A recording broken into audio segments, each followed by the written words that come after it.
Okay. So Jeff, take Yeah. it away. You're gonna see, oh, we have something from Ken and Donna. Should we do that first? Just Ken. Oh, okay. Yeah, see what, Hi, Jeff and Yes. everyone.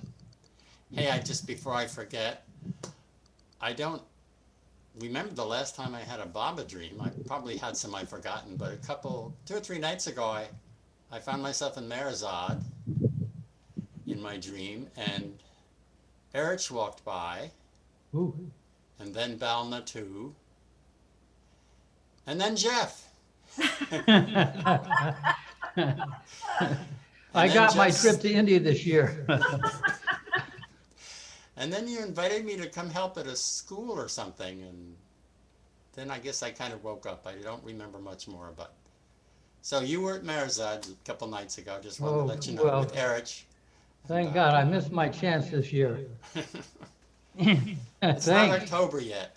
Yes. Okay, I'll do a song. And then I thought I'd bring up the subject of controlling anger, all the challenges of that, why we get angry in the first place. You know, I mean, there are all sorts of layers and sides to this, and then also some remedies that some of the Mandali gave, and so and any that you have.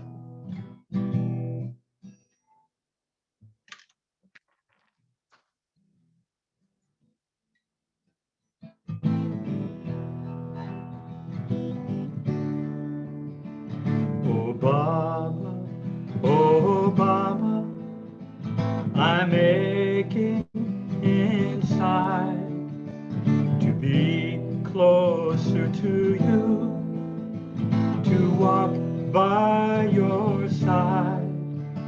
Oh Baba, won't you help me to see that you're as close to me as I let you be. My mind is so mortal, my flesh is so weak, my strength is all wasted on pleasures I see. Come on your stallion and whisk me away. My longing near breaks me. How long must I stay? Can this be the answer that I'm longing for? That your divine spirit now knocks at my door. I'm coming to let you in, to feel your sweet presence, to let life begin. Oh Baba, come near, oh please. I'll drink of your essence, I'll fall on my knees. Come be my sculptor, for I'm made of clay. Mold me and shape me in your divine way. Oh, mold me and shape me in your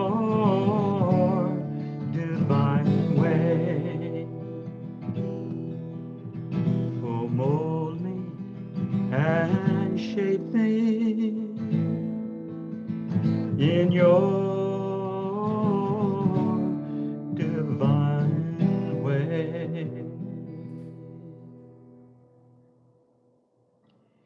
Jay Baba. Jay Baba. Not being heard.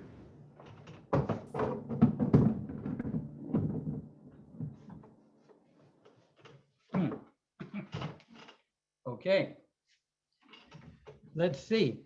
So I thought I'd read a couple of quotes before.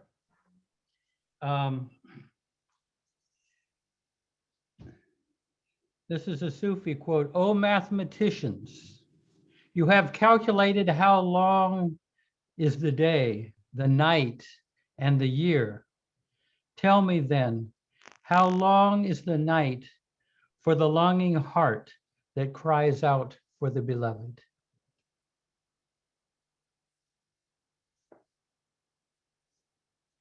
This is Rumi. "My turban, my robe, my head, all three put together are worth less than a penny.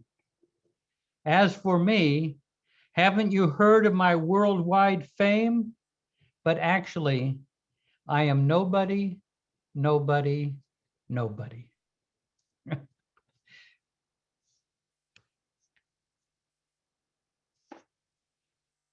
His truth is not given out like bread for the mere asking. Some wound of the heart is needed to pay for a single grain from the warehouse of truth. His truth is not given out like bread for the mere asking. Some wound of the heart is needed to pay for one single grain from the warehouse of truth.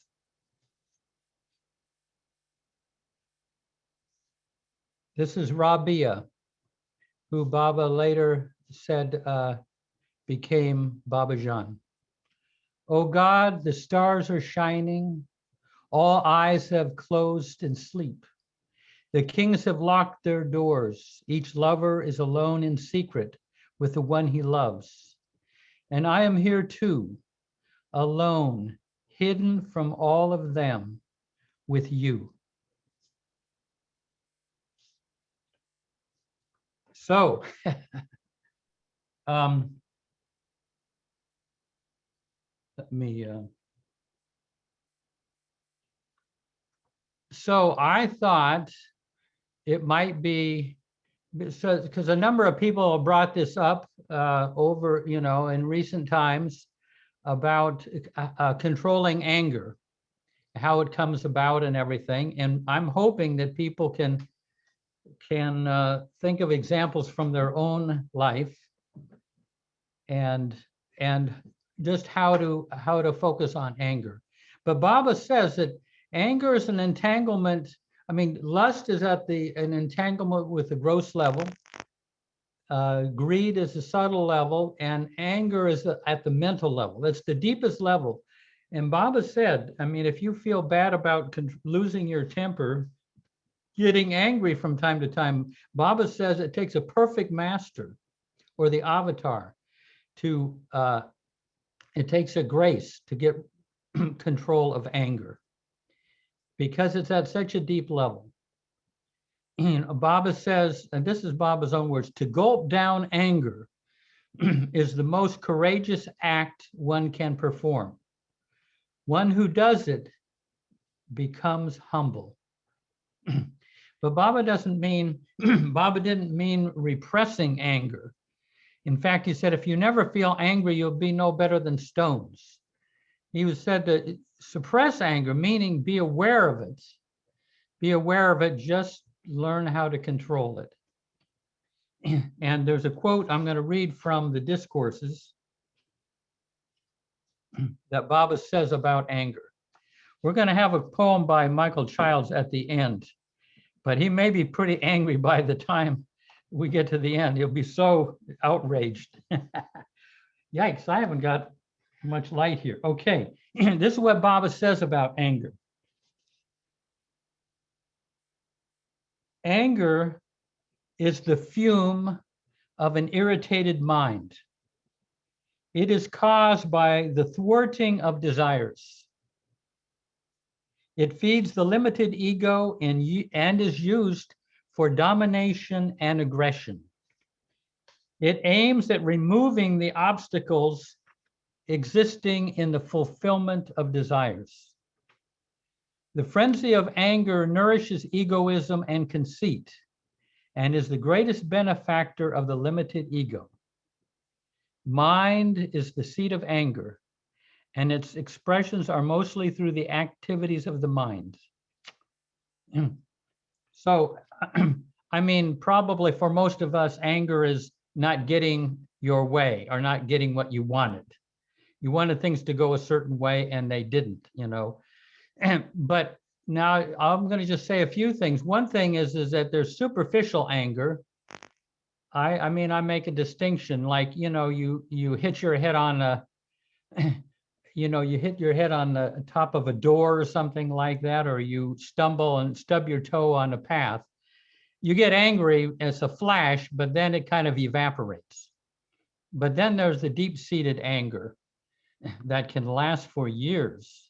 Anger towards somebody. It also can be anger toward oneself, angry that we're falling short from our ideals, and then there's also a righteous anger, I think, where anger in the cause of love, where somebody is abusing somebody and you go and break it up. Using your anger, you break up this abusive behavior that's happening.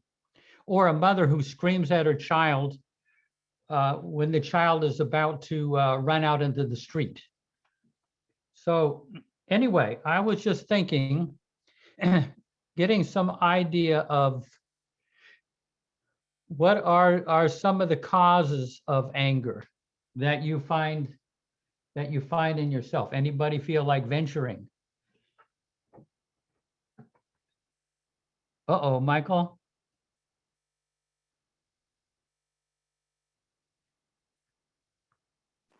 How about this? Can you hear me? No. Yeah.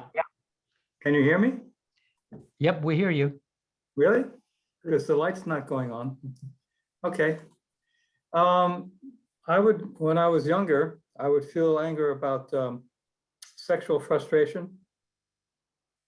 If I didn't get my way, when people didn't understand me, I had to explain myself.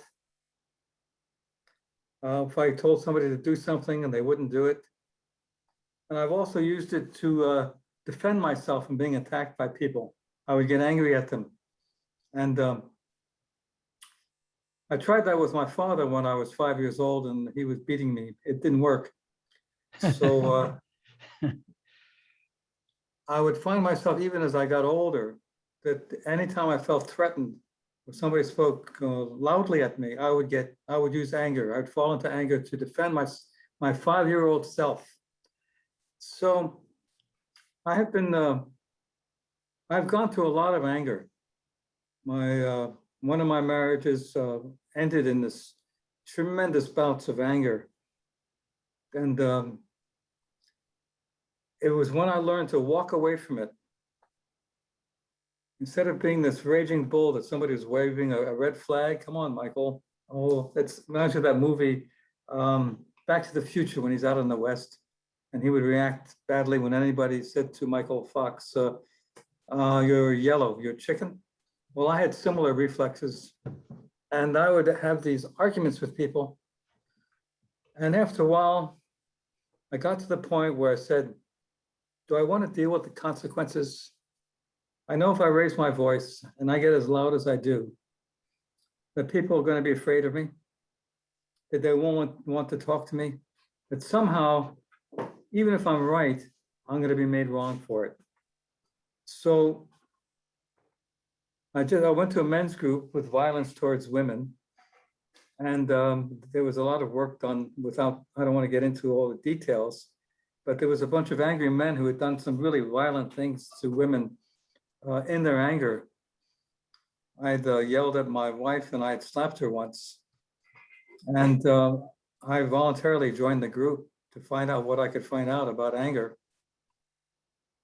And it was when somebody waved a red flag at me or accused me of something that was unjust, I would just say, do I want to get into a fight or should I just walk away? And I learned to walk away from most arguments. In fact, it's really hard to get me into an argument these days. I might get my mustard up, as they say in French, la moutarde. But do I want to express it? Do I want to engage? Do I want to pull that trigger that will be, that's very hard to undo? So no, it's like, I'm going to pass. And when that happened, the marriage was over and the cast of characters changed and I was on another path. It was an extraordinary thing that happened to me, but Michael, that was key. Michael, Yes. what was happening inside of you in order to be able to walk away and not make a counterattack? It was, What were you it doing was- inwardly? I detached myself from the anger. In other words, I'm of the firm belief that the mind keeps on going, just like clockwork, like the whole universe keeps on going on like clockwork, no matter what goes on in people's experience or whatever. It just goes like this. So I knew what my mind was going to be doing and what words I could say. I've done it enough to get bored with it. And I'd done it enough to know what the consequences were and that I wasn't going to get anywhere with this, with arguing. And that part of it had to do was reliving the moment my father attacked me and going through that experience, even though it was traumatic. It wasn't traumatic going through it, but confronting it. And in reliving that moment, recreating it, it lost a lot of its charge. And also I found that by weeping uncontrollably at the loss that I experienced from the acts of my anger,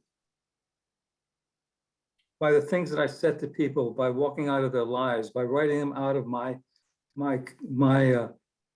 consciousness, you're out, you're done with, I'm never going to talk to you again. Just walking out, that I just sat down and I let myself experience the pain of separation and looked around at this graveyard where it was filled with bodies of people that I had spurned, objectified.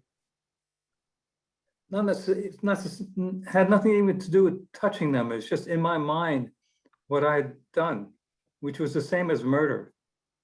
And I just wept for years. And I knew that as I wept, that the chains around my heart were beginning to break and soften. And that I, Michael, was coming out from this prison that I had created for myself. And that was the most important thing, is the uncontrollable weeping, which is the very essence, the very beginning of the spontaneity of love, which is uncontrollable. It just springs out. But as long as we have these opinions and positions and what's good, what's bad, and what's measuring and whatever, it just fills the mind. It just chains, as Aretha Franklin would say, chains. So does that answer your question? Yeah. No, we'll get back to you. Let's see if anybody, but beautiful and quite vulnerable. But that is definitely one of the ways the remorse we feel is one of the things that dissolves some of that justification for anger. Let's see what Prakash. Jai Baba, everybody. I collected a couple of things from Lord Meher and other places where Baba has some suggestions of controlling and overcoming anger. And the first one says a very simple method of overcoming anger. So Baba goes, no, so this is in Lord Meher. Sorry, that's actually in the 3 incredible weeks. So after the Hamirpur group, the Delhi and Dehradun groups were called. Prakashvati's son, Bhushan, had barely turned 16, and so he was allowed to attend the program. Baba asked if he was following his orders, and then asked in wonderment, "How is it that you always get angry so quickly?" He asked him, "How is it that you get angry so quickly?" Baba gave Bhushan a very simple method of overcoming anger. Baba says, whenever you are about to get angry with someone, at once remember that he is Baba. Then you will not get angry with Baba. So that's one of them. And the second one I thought also it could be interesting. This is actually taken from Lord Meher. Yeah. So conquering anger is real courage. During this period, Gustavji was apparently busy all the time, and thought he was working the hardest of anyone when the other Mandali were resting in the afternoon. Oh, sorry, let me read that properly. During this period, Gustavji was apparently busy all the time and thought he was working the hardest of anyone when the other Mandali were resting in the afternoon. He would have to water the recently cemented floors in the hot sun. Naval, too, had to do extra labor and was occupied in repairing a pump for the well. Due to the extra chores, Gustaji was in an irritable mood. For several days, a bitter resentment had been brewing between Barsop and Gustaji. Barsop had asked Gustaji for a new prayer carpet for offering namaz, but his request was refused. Barsop was quite angry and did not hold back his words, abusing Gustaji's miserliness as a tight-fisted household manager. The same evening, when Mandli were gathered, Baba asked Barsop, "Has your anger against Gustaji subsided?" Barsop openly admitted that it had not. Baba then called him aside and said, "However someone may treat you, you should always be calm. However one may pierce you with sharp words, you should bear them quietly and with patience. This is the real courage. This is real courage. A man may subdue a whole army, but be unable to control his own anger." The master then commented about the humility of Jesus Christ when he was tortured and crucified, and then concluded, according to the Sadguru Ramakrishna, there are 3 things which keep a person away from God. They are lust, anger, and greed. If you conquer these enemies, you will become a Mahatma, a great soul, or a Wali, master of the mind. Who is Mahatma or a Wali? He who controls his lust, anger, and greed. That's from Lord Meher. Yeah. It And reminds me of this person told me when she was a little girl, there was this woman, this little girl in her class who was real skinny and had big buck teeth. And she herself was just kind of normal weight, but this little girl with buck teeth said, you're a fatty. And immediately she came out and came back, "You have big buck teeth." Meaning that, if you're not careful, you'll vibrate back exactly what came at you. In other words, the vibration of kind of sarcasm or insult came, it hit her, and immediately she came back with an even worse insult. I mean, that's how powerful, these exchanges. Every once in a while, I find somebody will say something that was just like a razor blade across my heart, and I just spout out. It's very hard not to vibrate in unison with the vibration that's coming at you. Well, that happened to me once, Jeff. Yeah. Yeah, I mean, this happened when I was in India recently. And I found out that I get angry with the people who are close to me much more than anybody else. I mean, with the people outside, it just doesn't matter. I just swallow it and then move on and forgive them perhaps sometimes. But with people at home, I mean, I just react sometimes. And when I was in India recently, somehow these guys have the feeling back home, my mom and my brothers and everybody, that I don't take care of my own self, that well in terms of trying to build a home and buy a home and that kind of thing. I mean, because I was planning to do that in Hyderabad for a long time and I never took any concrete steps, even though that idea was brewing in my mind. And so this thought was stuck in their minds. So they thought this guy is not doing anything. And so, and then, so what happened was this is a backdrop, right? And my brother would often prompt me, he's a great guy, my younger brother, Baba kissed him and he's my little guru. And he always means well, obviously. But then, so in order to make me do things that he thinks would help me and my family and things like that, so he would always tell me, Prakash, you got to give us the confidence that you can take care of yourself and things like that. So you have to do things that give us the confidence. That, I think those are the words. And this he said several times. I mean, probably 3 or 4 times in a span of a week or so. And initially I kept quiet. Second time I kept quiet. Third time I kept quiet. And and there came a point when I could not swallow it anymore. And I just ventured out saying, I can take care of myself. Don't bother about me.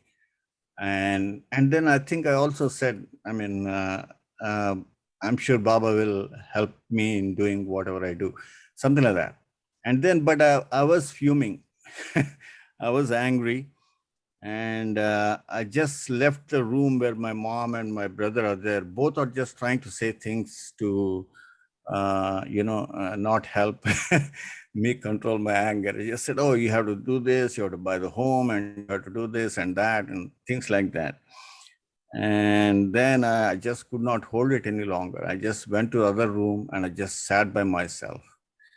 And I could hear these people saying that, oh, he got angry and all that stuff. So that was one moment when, of course, I just, and things don't stick in my heart. That's the fortune I have. And I just immediately realized that it's not the right thing to do, what I did. In fact, I should have been along with them and perhaps discuss about it and tell them, look, I mean, you guys don't worry, I'm taking care of myself and things like that. But I did not do it. So half an hour later, I came out when my brother started to do his work and mom is busy or sleeping or something like that. And then I came out and then I just forgot all about it, obviously. And then everything was normal. But then that's because, at least fortunately, I recognized that I shouldn't have done what I did. I mean, just trying to move away from that, from them at that time. And so, but having been with all, you guys here over the time, I've learned now to give it to Baba rather. So, I just imagine Baba trying to take everything like this. And nowadays I have really practicing that so beautifully, actually. I mean, so whenever I have things that I don't like about what I do, then luckily I can immediately recall Baba and then picture that, that action of Baba in my mind in 1962, where he says, give it to me, give it to me, give it to me. And that's really helped me quite a bit. And I don't think I'm getting angry that much, but Shailaja can vouch for that. So, but at home, it takes more practice. With other people outside the home, I can forgive them more easily. That's what I figured with me. Yeah, Jai Baba. yeah. Well, you can be more yourself with people who love you. That's the unfortunate thing. That's that's a curse and a blessing at the same time. Right. Let's see what Tony has to say here. He's all the way from New York. And, I you know, just everybody realized- is angry up there, you know. Oh, no, that's not so. Listening to this, I thought about something that Erich said to a friend of mine about a fellow is out in a boat and there's a strong current coming the other way, and in the distance, there's another boat coming towards him. And at first he's not too concerned, but as it gets closer and closer, it's pretty clear that this boat is going to plow right into him. And he starts screaming, "What the hell are you doing? What's going on? Watch out, you damn idiot. What's going on?" And the boat gets really close and there's no one in it. There's no one at the helm. And Erich said, and so he just went out of the way and let the boat go by him. And Erich said, that's what anger is like. When someone is angry with you, there's no one at the helm. And the thing to do is just go out of the way and let him pass you by. The other thing that occurred to me listening, last night, I've been really enjoying these Mayor Baba House videos that Angela has been posting. And especially since I was at so many of these events and it brings them back. And one was Don Stevens at Angela's home at the time, and talking about sexuality in Baba. But in the midst of this, off topic a little bit, he said prostate issues and stuff, he found himself waking up in the middle of the night to use the bathroom. And came back to bed, and he couldn't go back to sleep because he was just really fuming with anger about some situation that was going on in his life. And waking up at that moment had just brought it all up. And there was nothing he could do about it. He couldn't call the person. He couldn't confront the person. He couldn't. And he basically saw all of these, it was like smoke coming out of him. And he said he felt he was seeing the sanskaras, which were not being put into action, dissipating. So he was feeling it 100%, but by not putting it into action, he felt this was what Baba meant by letting the impressions dissipate. Beautiful. Yeah. The Yeah. other thing is that I was thinking of saying before, if I shared, was I have Scorpio rising. You know what that means? I'm very intense, very passionate about everything. There's nothing I take unemotionally. And so I've got to bring all of that to Baba. And I thought, well, I don't know if this is appropriate or not. I was trying to think, have I written any songs about anger? Because at first I'm thinking, oh, I picked the wrong night to come here. But I do have one that I wrote when I was very angry. If you'd like, I can share it. If that's appropriate. Yeah? Yeah, go ahead and serenade us angrily. This was back in 71. It was, I think, my first visit to the center. And there was so much intense conflict, almost like a schism going on in New York. Over Baba House and the society, and really there was a lot of nasty stuff going on. And the subject came up at the original kitchen, and Ann Conlon was really wonderful in kind of moderating the discussion, and that's a whole thing in itself. But I went back, I guess, to my cabin and wrote this.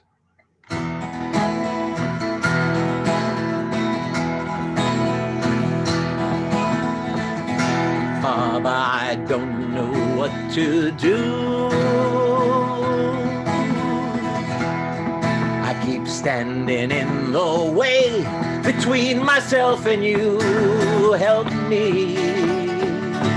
Please, Baba, help me to love you.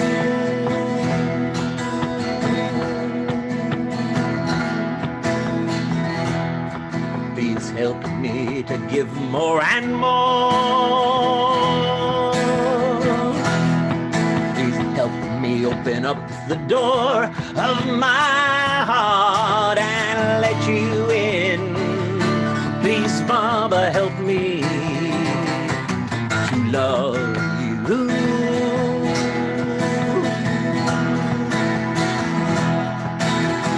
Woman inside me, looking around me, should be looking within me at you.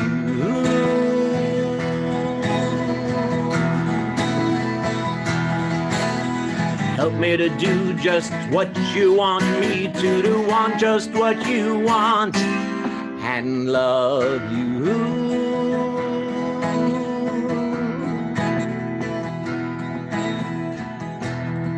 Please help me to give more and more.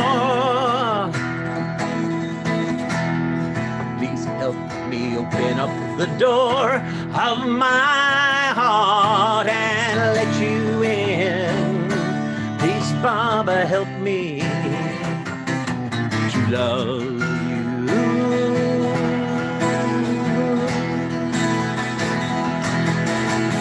Woman inside me, looking around me, should be looking within me at you.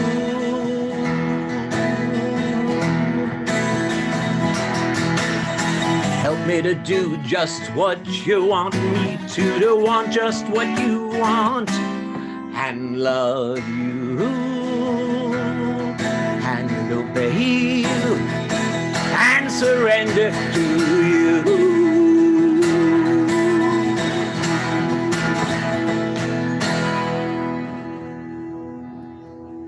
Bravo. Great. That didn't sound too angry though, Tony. Woman inside me, looking around me, should be looking within me. Yeah, Like right. you? Yeah, I was foaming. But taking it to Baba. But Yeah. taking it to Baba. Anyone? Oh, Jay Sema.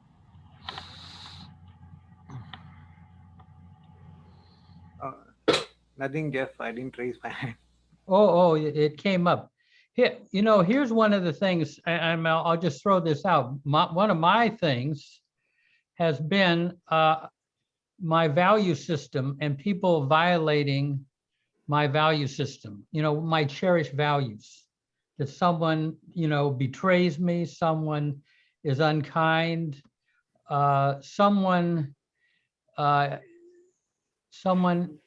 it doesn't do something in time and it throws me off, or I'm supposed to meet them and they don't show up for, I have to wait around for 45 minutes.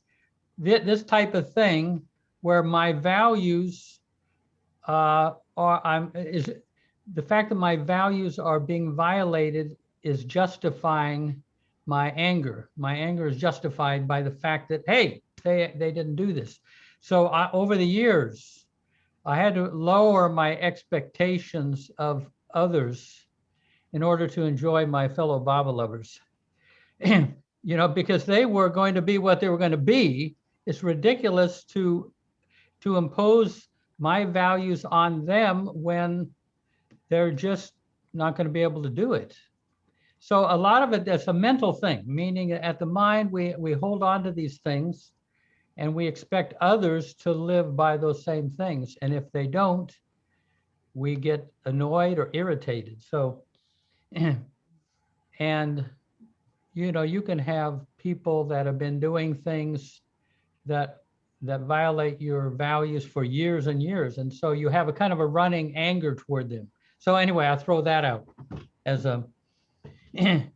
as one of the one of the major sources of my anger, my annoyance, my irritation, my disapproval was that my cherished values were being violated. But we got, before you, Michael, we've got, is it Sally up there? Yes. You can Yes, tell yes. us what Prakash, how he knows. It's all right. I'll walk away. I'll keep my ears and Going back to what you said, Jeff, I do agree with you because oftentimes we do find that somebody is not, you have this expectation, and then if that doesn't, I mean, if things don't go the way you expect them to go, then you get angry and you feel your values have been violated there. So my question is, does that mean I'm being judgmental? And that's not the right thing to do. Yeah, I mean, I think one of the curses of Baba lovers is judgmentalness. I mean, over the years, what I've witnessed here at the center, people, have judged and criticized others, and they're not really going to change. I mean, the people that they're critical of are pretty much established in that kind of behavior. So you're left with this criticalness, this judgmentalness, and it separates you from that person. And then love has a hard time getting in there. But Yep.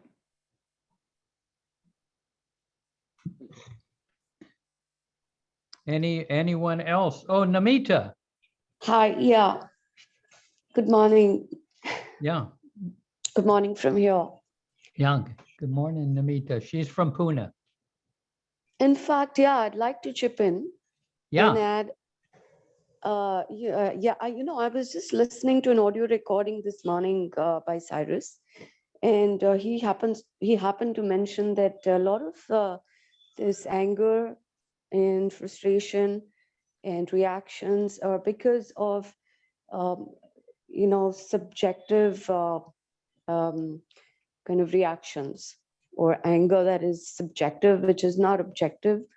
And just made a point actually for me, because I was going through some stuff and looking at myself and trying to let go, and I realized that what he said was very much true. When you especially if you have past history with somebody and you're not able to objectively look at the situation for what it is, sometimes we place it's very subjective, our anger. That's what he said, and that's what I believe is all that I like to say right now. Yeah. Meaning that, those inside things that we feel are important and we believe in, and then we find this world around us really not honoring what we believe in. Yeah, and also because the person or the subject is somebody who we either know or realize, or we understand that the kind of we judge them as being whatever they are, and we do not see them objectively or the situation objectively. So we're not able to handle that thing in ourselves very well. Yeah, beautiful. Let's see what Diane has to say, or Terry. I think we'll start with me. I was thinking the thing that seems to piss me off the most lately is when I feel manipulated. So it's a very active form of behavior on the other person, and they have an agenda that they're trying to push, and they are covertly hiding lots of information and that agenda. But I know in my gut when I'm being bullied, because I was raised by a bully. So that and then when it's in a Baba lover, it feels even worse, because we hear all the things of, don't get angry at this person. It's like getting angry at Baba. And no, I want to get angry at this person. And all the trappings of, if they're a Baba lover, then they get extra credit for behavior. I think I'm just going to be spinning. They get a little more latitude, you mean? Yeah. Seemingly, yeah. And they may take advantage of that fact. Which is part worse. of the manipulation. Oh, God, because I know. they're hiding behind we're all Baba lovers, so we blah, blah, blah. Yeah. Yeah, was Terry, were you going to add something or should we come back? I kind of feel that I don't get really angry anymore. Like Diane will get angry when we're driving if someone cuts her off or something. And I go, maybe they had like a bad stomach attack and they had to go into the bathroom and like cut them some slack, So that's usually who I am. I get frustrated.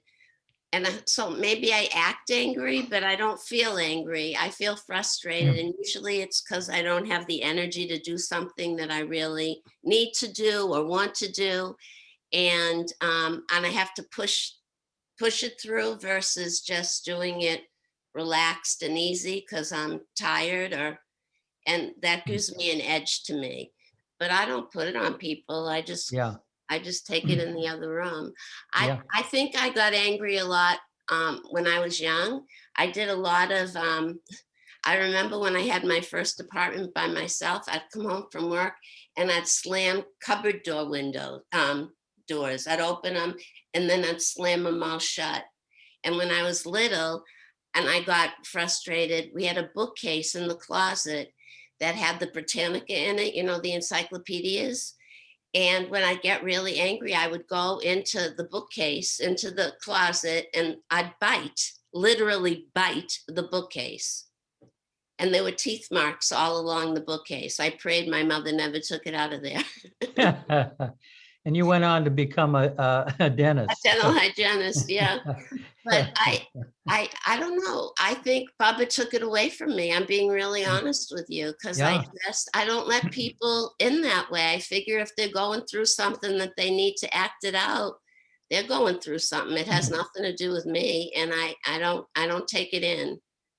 So I feel really grateful because I think Baba I don't know if I even ask him to take it away anymore. I think it's just, he takes it away. I'm used to him. Yeah. So beautiful. That's Beautiful. What Yeah. There's a line, I think, from St. Augustine, if you knew all, you would forgive all.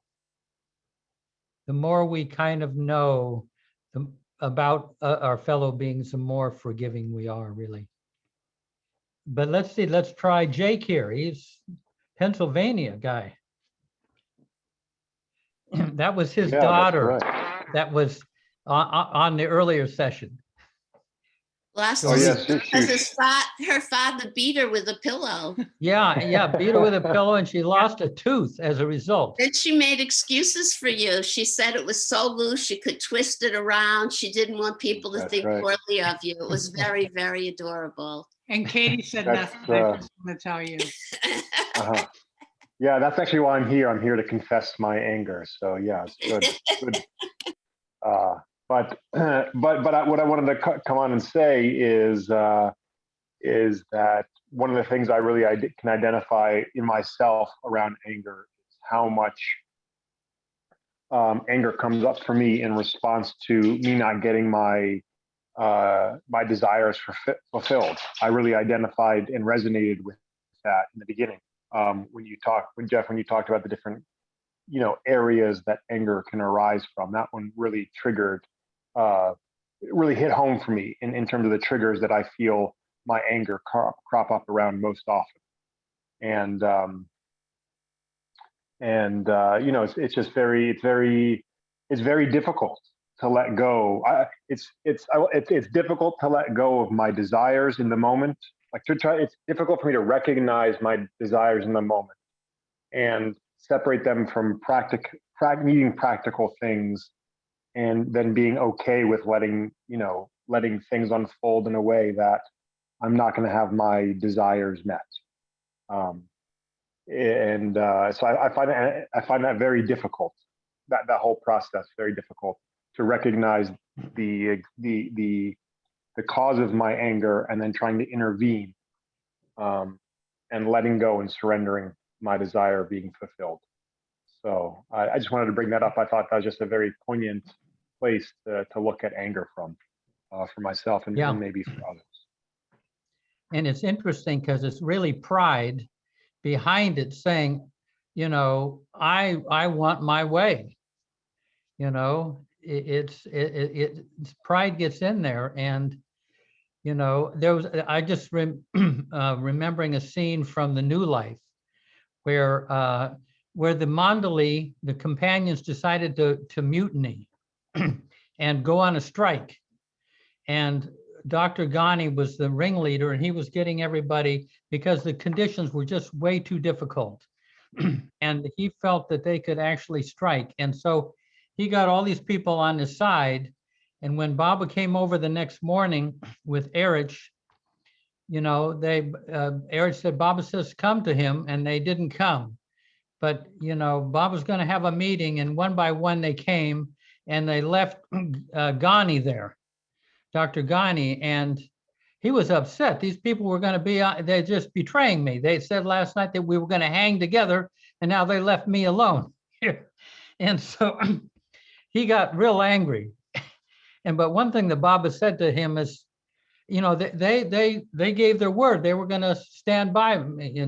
And then Baba said, who are you to be, who are you to get to be honored in this? Who are you? And then Baba said, but Gandhi was still angry, and Baba said, well, why don't we just settle this like we did in childhood? We're going to wrestle and we'll have a fight and see who wins. And so Gandhi just cracked up. But the thing that amazed me is, who are you that people should obey you? I mean, that's that pride in there. It's the sneaky pride in there that feels like I should get my way. It's amazing. It's hard to get at that because pride is way back there, even deeper than anger. Who so like I say, who am I to for things to go my way? I mean, but anyway, I'll go on. Let's go to Mayor Prasad. Yeah, Baba really emphasized on courage and strength and bravery a lot of times. And until a few weeks back, I didn't really grasp the meaning of courage. And when I read this quote that you read in the beginning, where he said, to gulp down anger is the most courageous act one can perform. So that really hit home to me a few weeks back, because usually we will think that the most courageous act is something like where we'll go and fight and argue with others and all that. But what he really meant was that not putting into actions what is brought up by your anger or greed or other things is what he really meant by being courageous. And a couple of similar quotes that that I will read that relate to that. It is better to feel angry sometimes than merely to suppress anger. You then have an opportunity to think about anger, its causes, and its consequences. Although your mind may be angry, do not let your heart know it. And he tells what does that mean? If in spite of being very angry, you refrain from expressing anger, it is indeed a great achievement. It means that when your mind becomes angry, your heart does not know it. So, he repeatedly emphasizes not to put into actions the anger. And he gave a really good, the solution to it is to repeat his name. And, he has that quote where he says they'll keep biting, they're like mosquitoes that'll keep biting, but you won't really put them into action. But when Baba was in his physical form, he would bring up these situations where he'll catch people at their weakest moments, and then that will provoke their anger, right? So when we repeat his name, there are definitely moments where we are not doing that. And I think that's when he really uses these situations. I think he actually took a mini avatar in my wife's form to find the exact moments where I'm at the lowest, weakest point, and she does exactly those, uses those moments to bring up my anger. You know, those are the opportunities I have. You know, what Baba used to do a thing where he would irritate somebody. You know, he'd ask a Bao Shuri a question, and Bao Shuri would answer it. And they say, oh, no, but now what about that? What I said to you, you know, and and he would say it again, and he would go on maybe 7 times until Bao finally got irritated and kind of expressed it. And then Baba say, he'd go, I won, you lose. You know, you lost it, I won. So he even like enjoyed provoking anger, just to get it out on the table, so to speak. Yeah, I No. sometimes see those exact situations where, if I think back to what Baba did, they're almost identical. Those situations where I'm either exhausted or thirsty or hungry, didn't have enough sleep, or whatever those situations are. And there is something that my wife brings up that really brings up so much anger in me. Usually I don't get that much anger, so those situations are hard to find. But you know, he's, like I said, you know, Yeah, she's a master. yeah. It's amazing though how much we laugh at these things afterwards, you know. Yes.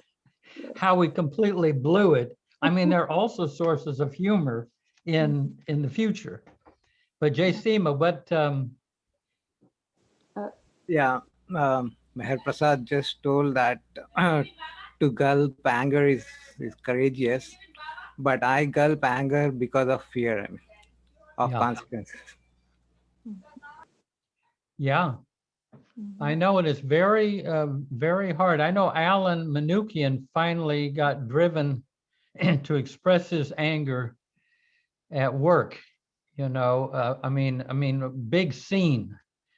But sometimes it's liberating to express anger, even though here's one thing that Eric said, and I've mentioned that to you. But I had a buddy of mine who always would lose his temper. He could lose his temper quite. I mean, he had a value system, and when people violated, he would just get angry. And Eric said, and he said to Eric, I can't control my temper. And Eric said, okay, you may not control your temper, but if you do lose your temper, see that you apologize. And that apology tempers how much anger you get, because every time you apologize, it's humiliating.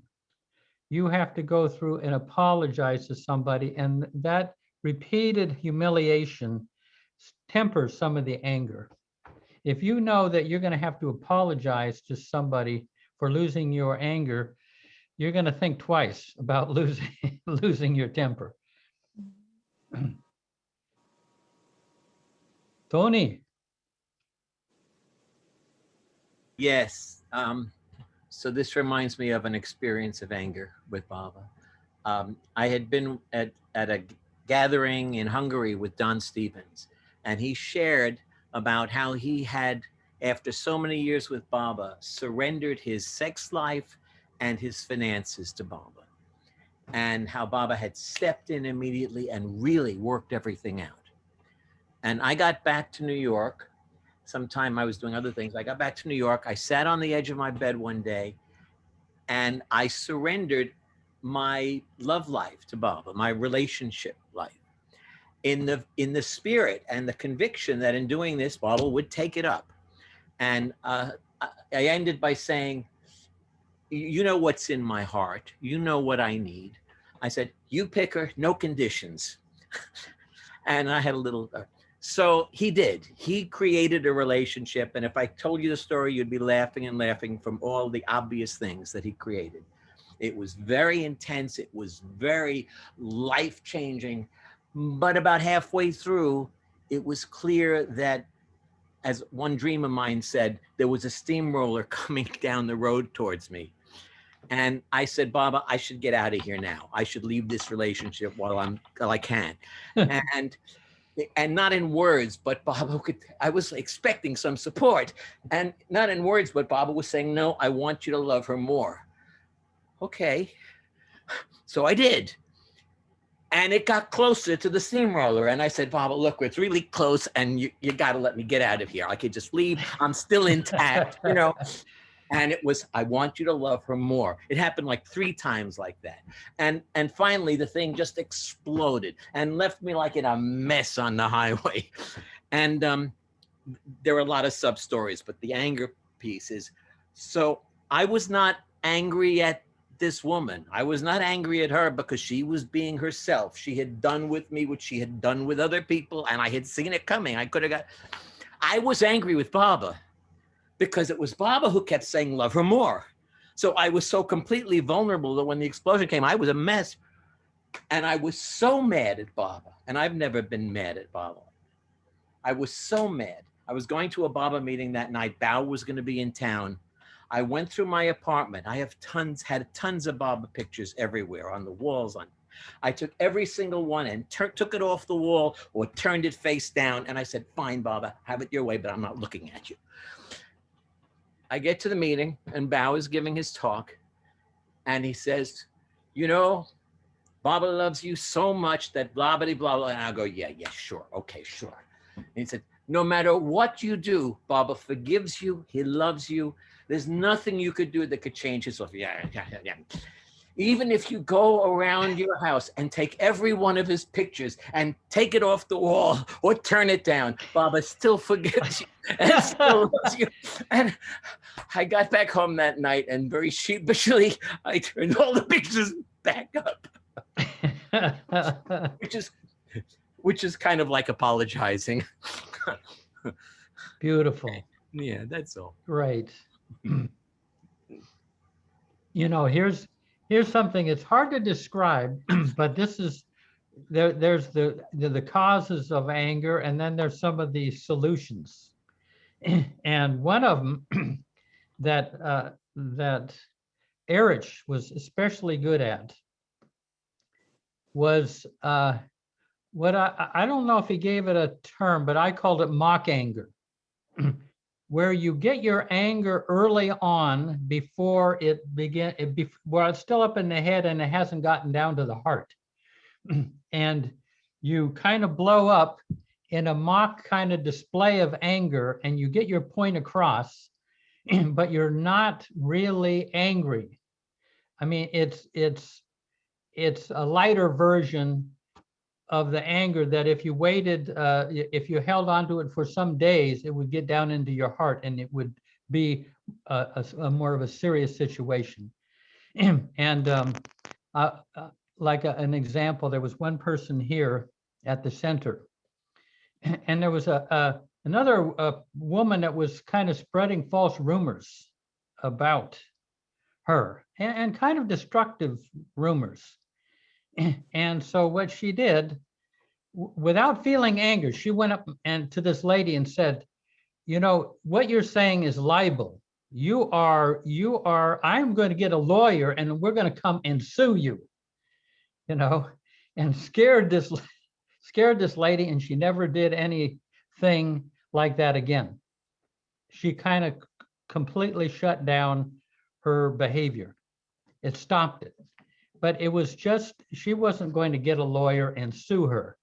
But that was just, you know, a kind of mock anger, and it worked. So sometimes a mock anger, if you get anger early enough, you can make a charade out of it. And it's usually more effective than when you're really angry, because when you're really angry, there's a barb in there. And it starts fracturing things. So if you can get it early enough, it's, you know, so Bao Kalchuri, they asked Bao Kalchuri about anger. He said, how much of your anger is actually real and how much is fake? Bao said, no, he said about Erich. he said, Erich's anger is 100% mock anger. I don't know what the term was. What, and they said, what about you, Bao? Says, mine is 80% mock anger. So Erich, I remember one time Erich got angry at me and he was kind of yelling at me because I was late at getting to the bus. And there he is, he's yelling at me, but I didn't feel ashamed at all. I didn't feel hurt at all. I kind of got the point and I got on, you know, I avoided that in the future. So there he was, angry at me, but there was no barb in it. There was not that shaming, that hurtful energy in there. That's the kind of anger that, anyway, Diane, let's see what you have to say there. Oh, this is Terry. Terry. So another thing that we did in our house since our daughter was really, our child was really little, was we would talk about our anger and then we would do things to get it out. And we would talk about the person who angered you or the thing that angered you, couldn't help them. You know, we didn't know why, but we still had that kind of clump feeling that, you know, you're talking about swallowing. And I guess because I was a compulsive overeater growing up, the idea of swallowing it sickened me. So instead of swallowing it, we would go in the bathroom and it echoed in there and we'd make really loud noises. And what is that thing called? It was like a hard foam club. It's called something. I can't remember the name. Anyway, and you could whack Like the bed. Like a wiffle bat? Yeah. A Nerf bat or something? Yeah. Something like that. You could whack the bed with it, you know. So we would talk about ways that we could get that energy outside of us without being hurtful to anyone else or ourselves. I guess that's what I wanted to It was a share. big thing on Venice Beach to sell these. things. No, Yeah. we didn't get it. But It was a like that. psychological thing, I think. Yeah. But a name with a P. But what, yeah, a styrofoam type of thing. But wonderful that you did that with your daughter so that because a lot of parents, they don't even tune into their kids and work and bring some awareness into that whole process. Well, I think that like when they're little and you see that they're busting out, you know, like all that energy is inside of them. You want to help them release it. And I think it works for grown-ups too, to be Well, honest with temper you. tantrums are totally, when kids have so Physical. much anger, they don't know what to do with it. So they start thrashing Or about. anxiety or frustration. Yeah. Kind of intense feeling. Let's see what Jake, yeah. It's it's funny that you bring up that story because that's partly how Jolie lost her tooth tonight with the pillow. Is she got was feeling very angry and upset around dinner, and dinner is a big thing in our family around having to eat what's been made, and you know she really dislikes some of the things to eat, and then she tries to do all kinds of manipulations to get out of eating the things she doesn't really like. And so she eventually storms off to her room after really getting really frustrated with dinner. And you know, eventually, and we're not really good. We don't really know. My wife and I don't really know how to handle the situation, such that she eats good, like healthy food, and at the same time, you know, has some freedom to say, no, I like, you know, no, I don't like this or whatnot. It's a very fine line, very fine balance. I don't know what it looks like, but in eventually, after she went up to her room, I wanted to go up and check on her and see how she was doing. And long story short, whatever that saying is, she eventually was telling me, you know, starting to express how she was feeling. And I could tell that she was still kind of angry. So we started to play. And in the play, her anger came out sideways by, I think, by throwing something at me that was really hard and really heavy. It hit me right square in the eye as she was working these things out. And I immediately got like kind of into that surface anger where I was just reacting to the pain I felt. and I got angry, and then she got kicked into this whole I think feeling of shame or hurt or something. I don't know. She never quite expressed it to me around the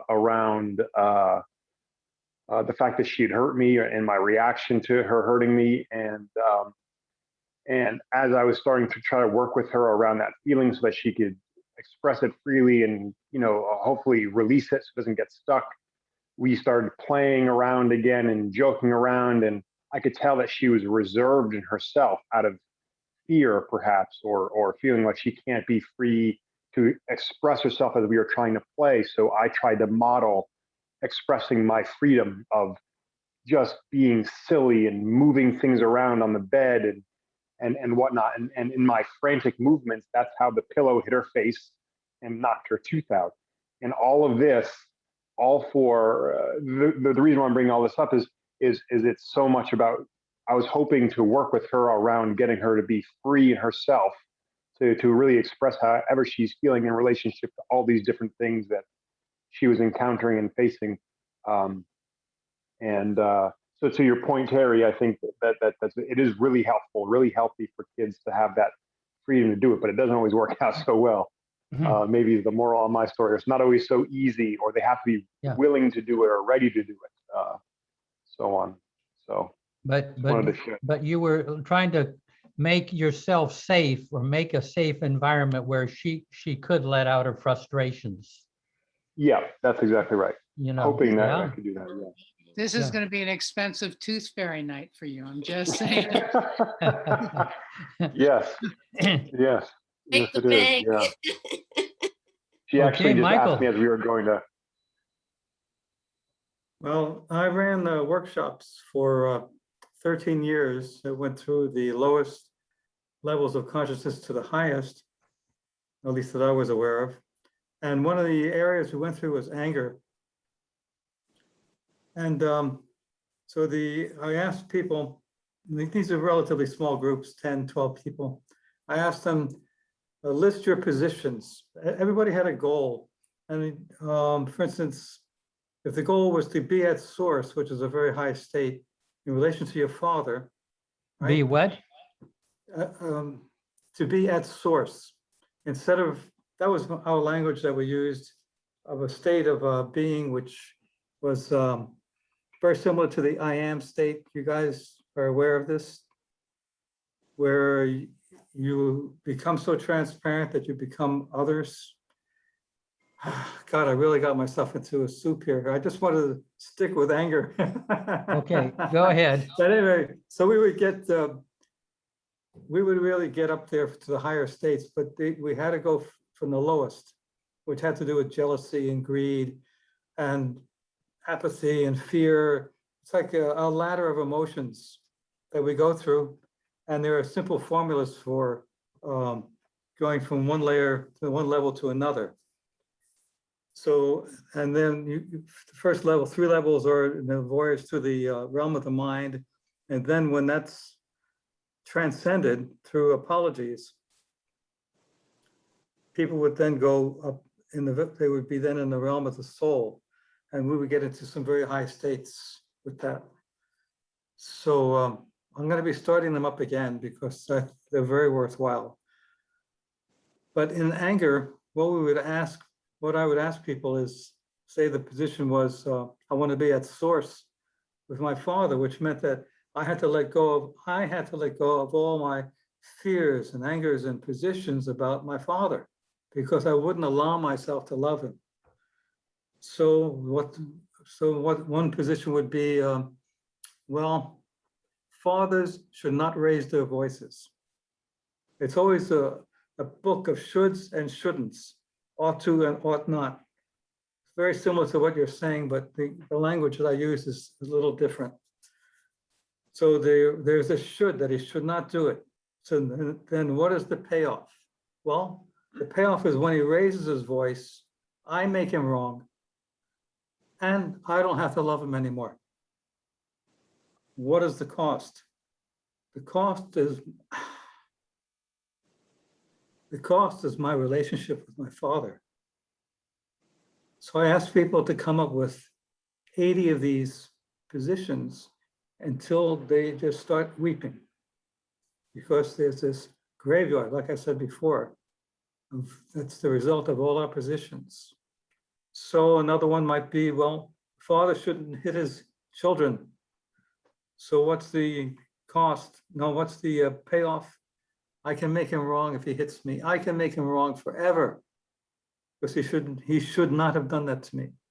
And what is the cost? My relationship with my father. So I went through about 80 of these. As you can gather, I was in tears, and everybody in the group was in tears. And we get out rolls of toilet paper to sop up the tears because handkerchiefs become wringing wet.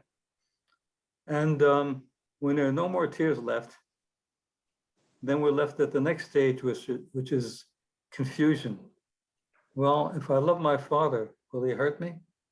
You go through this either or, this indecision, and the mind is still dragging you down with its basic tool, which is fear.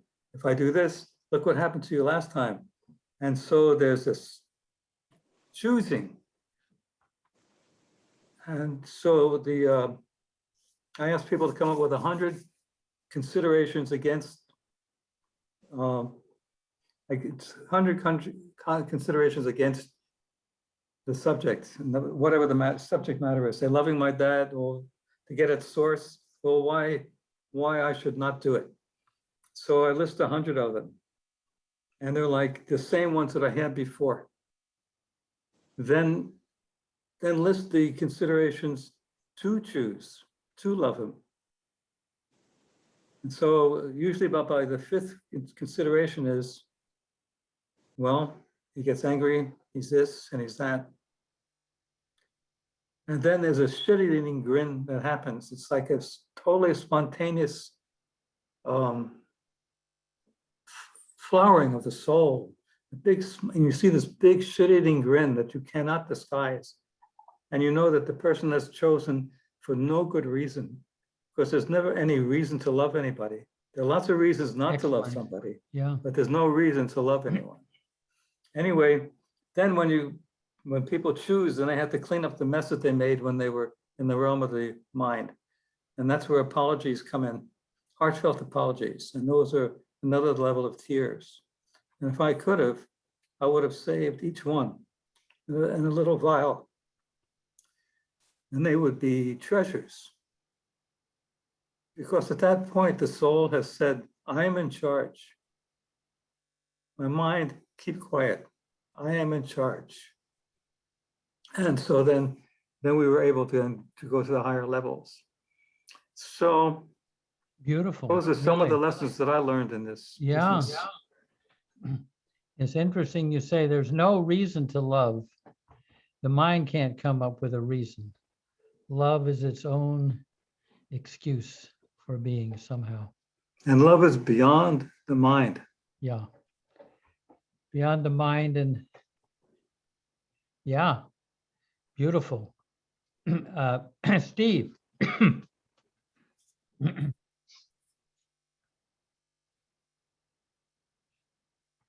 Wow. There's a lot of things I've related to tonight in this call. I first want to thank Michael for admitting that he had a violent past with his wife. I've done that too. I've been part of a men's group for batterers and joined voluntarily. And what I recall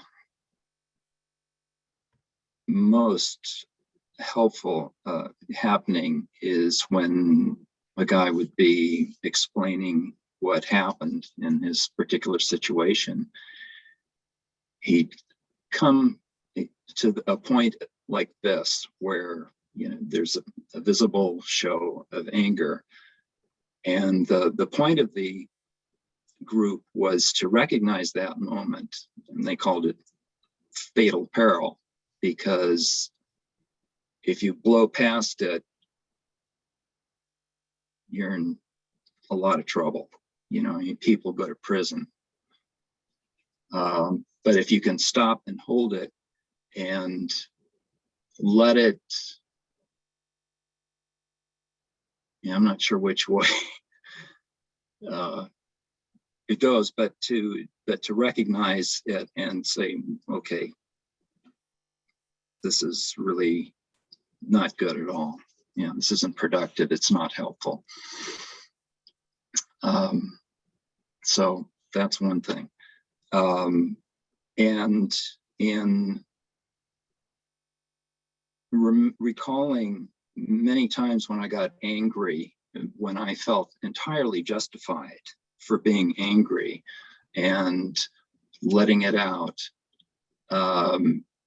letting the other person have it, I never got away with it. It always came back and exploded in my face. And I learning from apologies, I think over time, I don't do that as much. And it's thankful, Of course, part of it is, I'm at that point where there isn't as much testosterone being pumped through my system, thank God. And, I think that's just kind of a side benefit that we get as we get older. I think that's all I want to say right now. Yeah, beautiful, Steve. Jai Baba. Yeah. What about Alan Manukian? I mean, the guy, he's so laid back, nothing even affects him.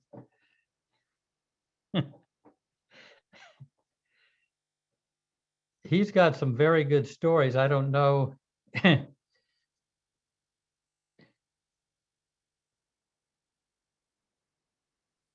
Oh, can't hear you though. Alan, are you going to? Can you hear me now?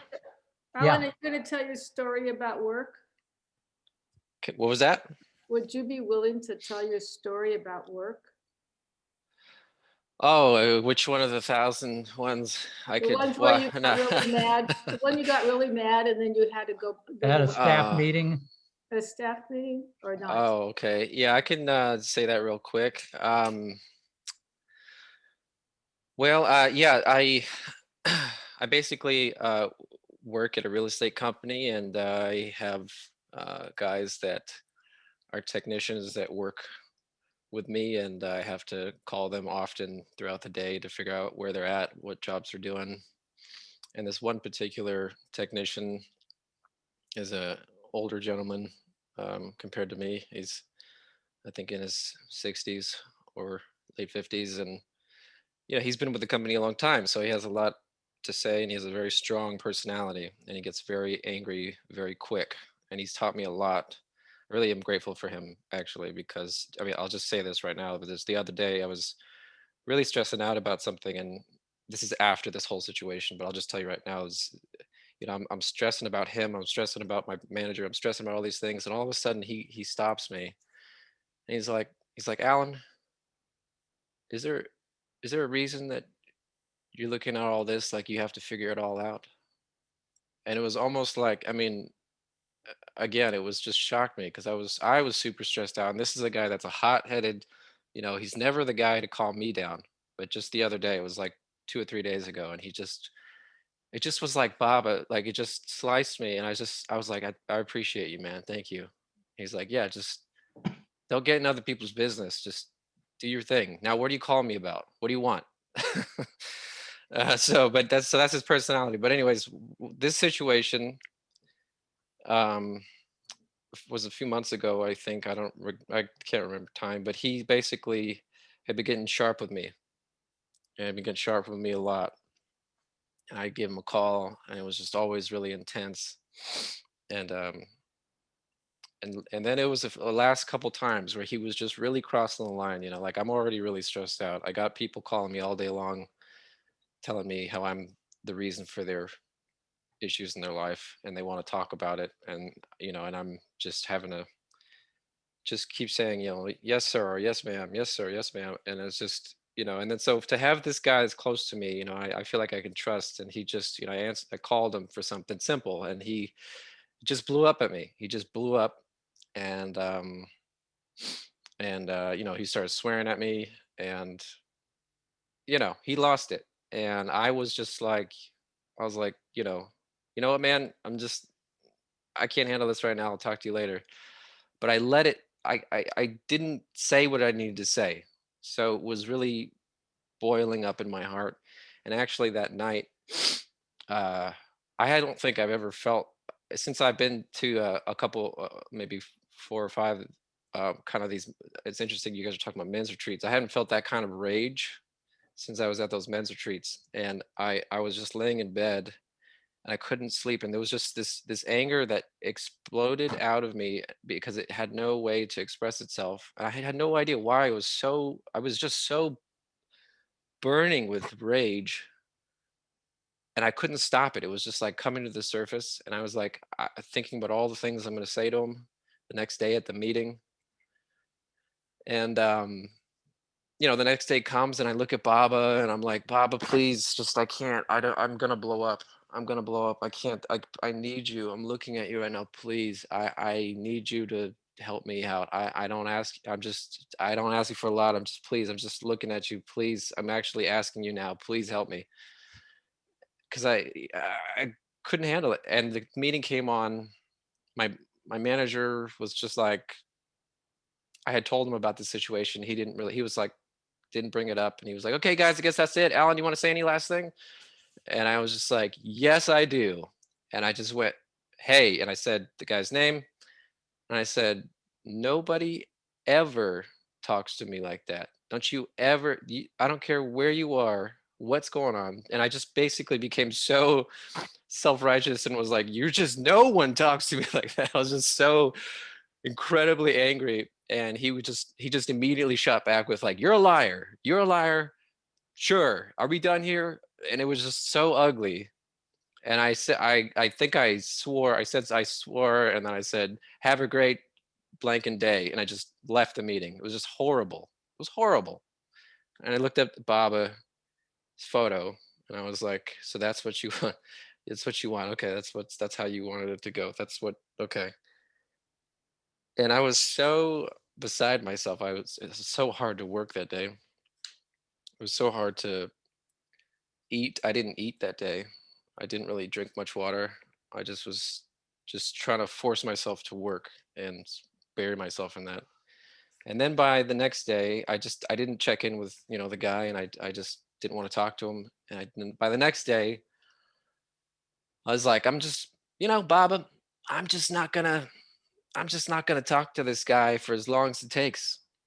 You know what? I don't feel like talking to this guy ever, if that's what it takes. I'm gonna, if they want to fire me, if they want to make a problem out of this, I'm not gonna talk to this guy. I don't care if I work with him. I'm throwing it, to the rocks. I don't care. And right when I kind of really shrugged and I was like, I can't believe that this is happening. I can't believe that you're not helping me. I was just blaming. I was in the middle of this. I just kind of was like, almost like an outbreath, like, right in that moment, as if you get those hit on your knee and it kind of hits up automatically. I was like, I have to call him now. I'm calling. I'm on the, okay, now his phone is okay. I'm doing okay. Hey. And it was just like happened so fast. I was on the phone with him and he was like, hey. And I was like, hey, I am so unbelievably sorry for the way that I spoke to you. I really, really appreciate you, not only as a person who works with me, coworker, but like as a person, man. Like I really, you're older than me. I respect you. I feel horrible about the way I spoke to you. It actually really hurts my heart. I am so unbelievably sorry. And this is coming, I'm telling this guy who doesn't like to have 2-minute conversations about anything. He's always telling me, what's the point? What's the point? What's the point? And he just all of a sudden was like, no, listen, I'm sorry. Well, he didn't really say sorry, but he said, no, listen, I shouldn't have talked to you that way. And I know that you're stressed and I know that they have you doing a lot of stuff and I shouldn't have talked to you that way. I should never talk to you that. Let's just drop this. I don't want to keep talking about it. I don't want to get nice and sweet about this. Let's just not talk about it anymore. Let's just drop this. And right when he said that, it was kind of like this permission for me to really kind of let go of this burning coal in my hand. Because, you know, I was just going to hold on to it till it burned through my hand and burned through the rest of my bone and burned through the rest of it. I could hold on to that and murder. I was just, you know, that murderous, like I come from murderous, genocidal, you know, my family was in a genocide. My uncle was in war. You know, everybody, my dad's father was murdered, you know, like everybody in my family, there's violence all around me. And I didn't grow up with my father. So I don't really have an example. I didn't have an example of what does it mean to be a man? What does it mean to control your anger, to look at anger? What is it, you know? So for me, it's like Baba is fathering me now. And that moment was like, you know what? We don't have to go to war. Going to war is not worth it. Like Michael was saying, Michael Childs, it was like, that is just an ugly road that I don't want to taste. I don't want to go down that again. And it's really, I'll just say that it's really helped me ever since that time. I still feel angry. I still feel like annoyed with people. Somebody will say something stupid and I'm just like, what are you, oh my God. And it's like in my head, I'm just like boiling. But I don't know what the word is. Something's changed. And I think that's Baba's grace. You don't kind of maybe justify it, feel Yeah, justified, it's there. yeah. But it doesn't get any further consent from you. Yeah, But yeah. but at that moment when you made that phone call, what came over you? Like I said, it was like my body became like a puppet. Like felt like a puppet, like there was strings on my arms, and I just kind of was like this burst of it was kind of this burst of like the action I'd had to call. There was nothing left. There was no thought. It was like jumping off of a cliff and with my clothes off, naked, and just like, I don't know where I'm going to land, but I have to do this. That's it. That's what has to happen. There was no question. And that was what surprised me the most, because I was stuck in, you know, resentment and just up here. And that action came from, I would say, my gut up or something. It was just a different kind of, it felt like grace. It was not something that I would have chose necessarily. Thank you, Alan. It was like your soul, your true soul self took over. Yeah, because, you know, I really love the guy. I really have felt that's your that. essence is love. Yeah, you know? I can touch, we can touch in on this even with people I don't like. You know, there's people I feel like I don't like, and when I really drop in and question that and look at it, I really can see. I mean, I really truly can see that I love them. I do see that I love them, and a part of me can touch in on that. But the surface of it all makes it incredibly hard for me to, you know, be in touch with them or be close to them or have conversations with them. But I could look at them. I could look at them in the eyes, and there's just all that starts to. I'm like, you know what I mean? It's just, it's not worth it. So. And you know, the interesting thing is that there you actually expressed anger. In other words, you couldn't contain it, but it had a great outcome. You know, sometimes expressing it when you know, when you'd rather not. And yet you kind of followed through all the way. Well, at least you were open for Baba to take that. I mean, because the Mandali got angry at each other, just kind of like that. And Baba somehow would resolve these situations between them, seemingly irreconcilable. Well, I'll just say that there's a responsibility that I felt. I knew that this man would absolutely never reach out to me. I knew that much. I knew that he would not be the person to reach out to me. And I knew that I was responsible to take that action, or it would just all of a sudden, all at the same time, kind of hit like sandwich. And I was like, this will never be resolved unless I take action. And I know I'm not going to just wait back and be like, well, he said, and he did, you know, all that was just, it's not worth the war. It's not worth holding on to it. So. And the amazing thing too, sometimes I'm going to come to Michael, but sometimes if you control your anger, if you control your anger, but you still don't like the person and you still have a distance from him, from that person, that's not so great either. In other words, sometimes actually expressing your frustration is a way of actually resolving a situation rather than just not expressing anything, and yet you're still harboring ill will toward that person. And sure, you've done the obedient thing, you haven't expressed anger, but then there's a distance between you and your heart and theirs. So these are very ticklish things, how to resolve these distances we experience with others. But we're going to go for Michael here because he's raised his right hand. Oh, it's the right hand, okay.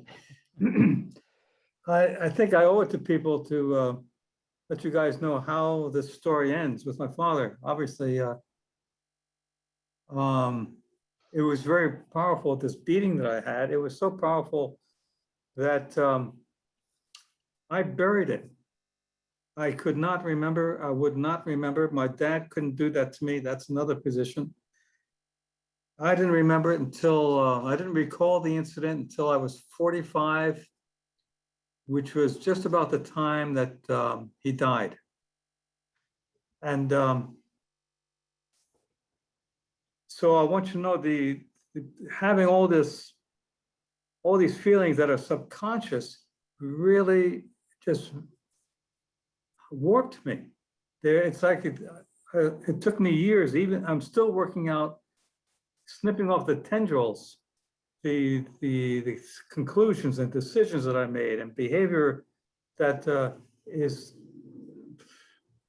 unnecessary and inappropriate just because of that one incident and burying it. So it's like a detective story where you get a clue and then you start following the clue and you find out that you're the killer.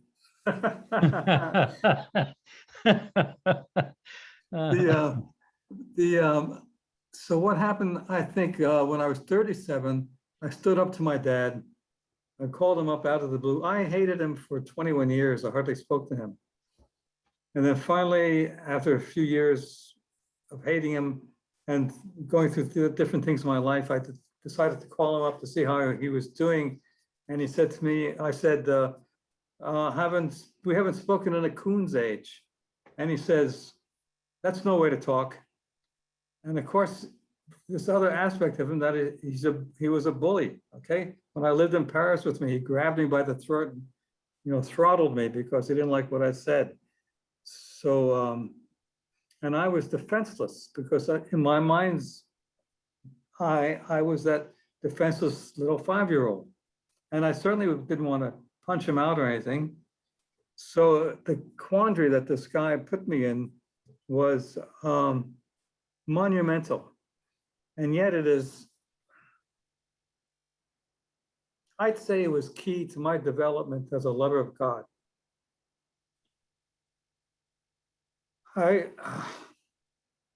am overwhelmed sometimes by all the things that I complained about and bitched about and fought against and struggled against. And in overcoming them, I'm grateful to God for everything he threw at me. And I remember I stood outside a door and screamed at him for losing my money that I had saved up going cross country, and I thought I had it in my bank account and looked like the teller, put it in her pocket instead. And I was so mad at him, I blamed him for it. So when he died, after he died, I ran through these positions and I chose to love him. And in choosing to love him, the best way for me to phrase my relationship with him is that he loved me, but he had a weird way of showing it. And he had taught me how to draw, but I didn't want to do any drawing or any artwork because every time I did, it reminded me of him. The worst part, absolutely the worst thing that I did to myself is that I deprived myself of my laughter because I laugh like him. So whenever something happened that was funny, I just would not laugh. I was serious, dead serious. When I went to bars when I was 17, the bartenders would serve me drinks thinking I was 21. I was so serious. And now laughter comes to me so quickly, as well as tears. I'm just a walking ball of emotions here. But so I allowed myself to be an artist and to love that part of him, which really loved me, and in spite of his own demons that he was fighting. And in the process, I forgave him. I don't mean that lightly. In the process, I forgot that I had forgiven him. And what's left is somewhat of my embarrassment for what I held on to, because these 5-year-old conclusions and decisions that I made, well, that's all I had. I didn't have a good model. And then you have to, if you don't have a good model, you have to, where do you model yourself against? So I mean, how do you become something? And I didn't, and to be a man meant, sleeping with other women and betraying your, he wasn't faithful to my mother. They weren't quite married. And yet I loved him. And to deny that and my laughter was like being dead all these years. So Baba, it took a long time because I'm a slow learner, but Baba really resurrected me. So I appreciate that. And that's sort of the end of the story. Yeah, beautiful. And yeah, so Alan, you gotta, but thank you, Michael. It's a long journey. But Baba, Baba doesn't just kind of cut the tops of the weeds off. He goes and gets the tap root. If you don't get the tap root, the weeds keeps growing back. You can mow it down, but the tap root is still there. And Baba kind of goes for the tap root. But yeah, Alan. Oh yeah. Well, Charles was talking today, and he was talking about some things that Narina was bringing into the group of the women in the West. And one of the things he mentioned was that at one point through the thought transmissions that Narina said that the rest of them need to bow down to her feet, and that would be like bowing down to Baba. And that I think everybody agreed to it except Phyllis Fredericks, and she wouldn't sign the contract. I think she wanted them to sign something, or I don't know what it was. It was just something that was like kind of spun in my mind for a minute. I was just like, whoa. And but I just thought to myself that, and also so many of the other stories of the Mandali, and the ways that Baba would just let things happen, or bring, let the anger, or let the whatever it was, the emotions, or the really weird, awkward, or like uncomfortable experiences, which are you find in all pockets of life. I mean, I keep thinking to myself, like when we're talking about all this, and people are bringing up some pretty, vulnerable things, and it's like it's just like Baba stretches literally into all the pockets, all the cavities, all the places of where beyond I can imagine. Like before I knew Baba, I think about the things I went through, and I'm like, was that part of Baba's, is that person, could that person really be Bob? Like, it just blows my mind to expand how much that he's the darkest of the dark, or the murkiest of the whatever it was, until all the way to the everything. But anyways, that part fascinates me. But I'd like to share this this story that Bao shared about Pendu. And this is something that if it happened to me, I always think, like, how would I honestly react in this moment if this happened to me? You know, how would I really, as Alan right now, how would I react? Well, I would be, I don't know, I couldn't tell you. So this is how it goes. Pendu was the manager at Mehrabad and handled all the money and kept accounts.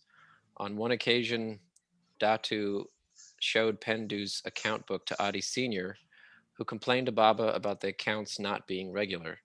So Baba sent for Pendu and criticized, "Your accounts are not correct." "They're perfect," Pendu protested.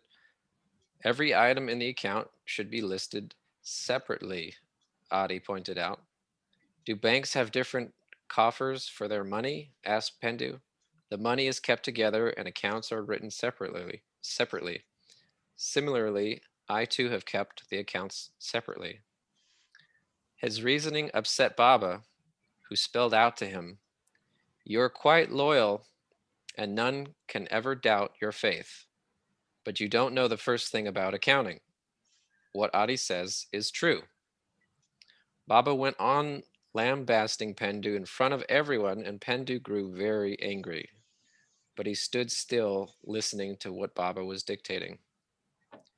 Afterwards, Datu came out of his room, and Pendu followed him. Catching hold of him, he said, "You're the cause of this trouble," and gave him a hard slap. Baba overheard him and ordered them both into his presence. He severely scolded Pendu and ordered him to touch Datu's feet. Pendu did it, and forgiving him, Baba explained to Pendu, "Datu is not the root of the quarrel. It is the wrath of everyone. If there is no anger, there is no quarrel. You have dedicated your whole life to me and have been serving me for years together with all your heart. But up to now, you have failed to dedicate your anger to me. If you do it, you will be unequaled." So, Beautiful. yeah, that story to Yeah. me. He's going to be a perfect master in his next life too, Baba said. Wow. You know, here's an interesting thing is the opposite, Baba said, the opposite of anger is tolerance and patience. So there's a one thing of dealing, trying to control the anger naturally, but at the same time, we can cultivate patience and tolerance. Tolerance meaning be just a little more open, live and let live a little bit more. Be more tolerant of people's behavior, especially when it goes against your own values. I mean, I've had to do that. I've had to be much more tolerant than I ever imagined I would have to be in order not to get angry. And patience. I mean, patience is, there are a lot of ideas that make us impatient. You know, I want to get to the movie on time. I don't want to get to the movie kind of 5 minutes into the movie, because sometimes the first 5 minutes is just a valuable things to understand the whole movie.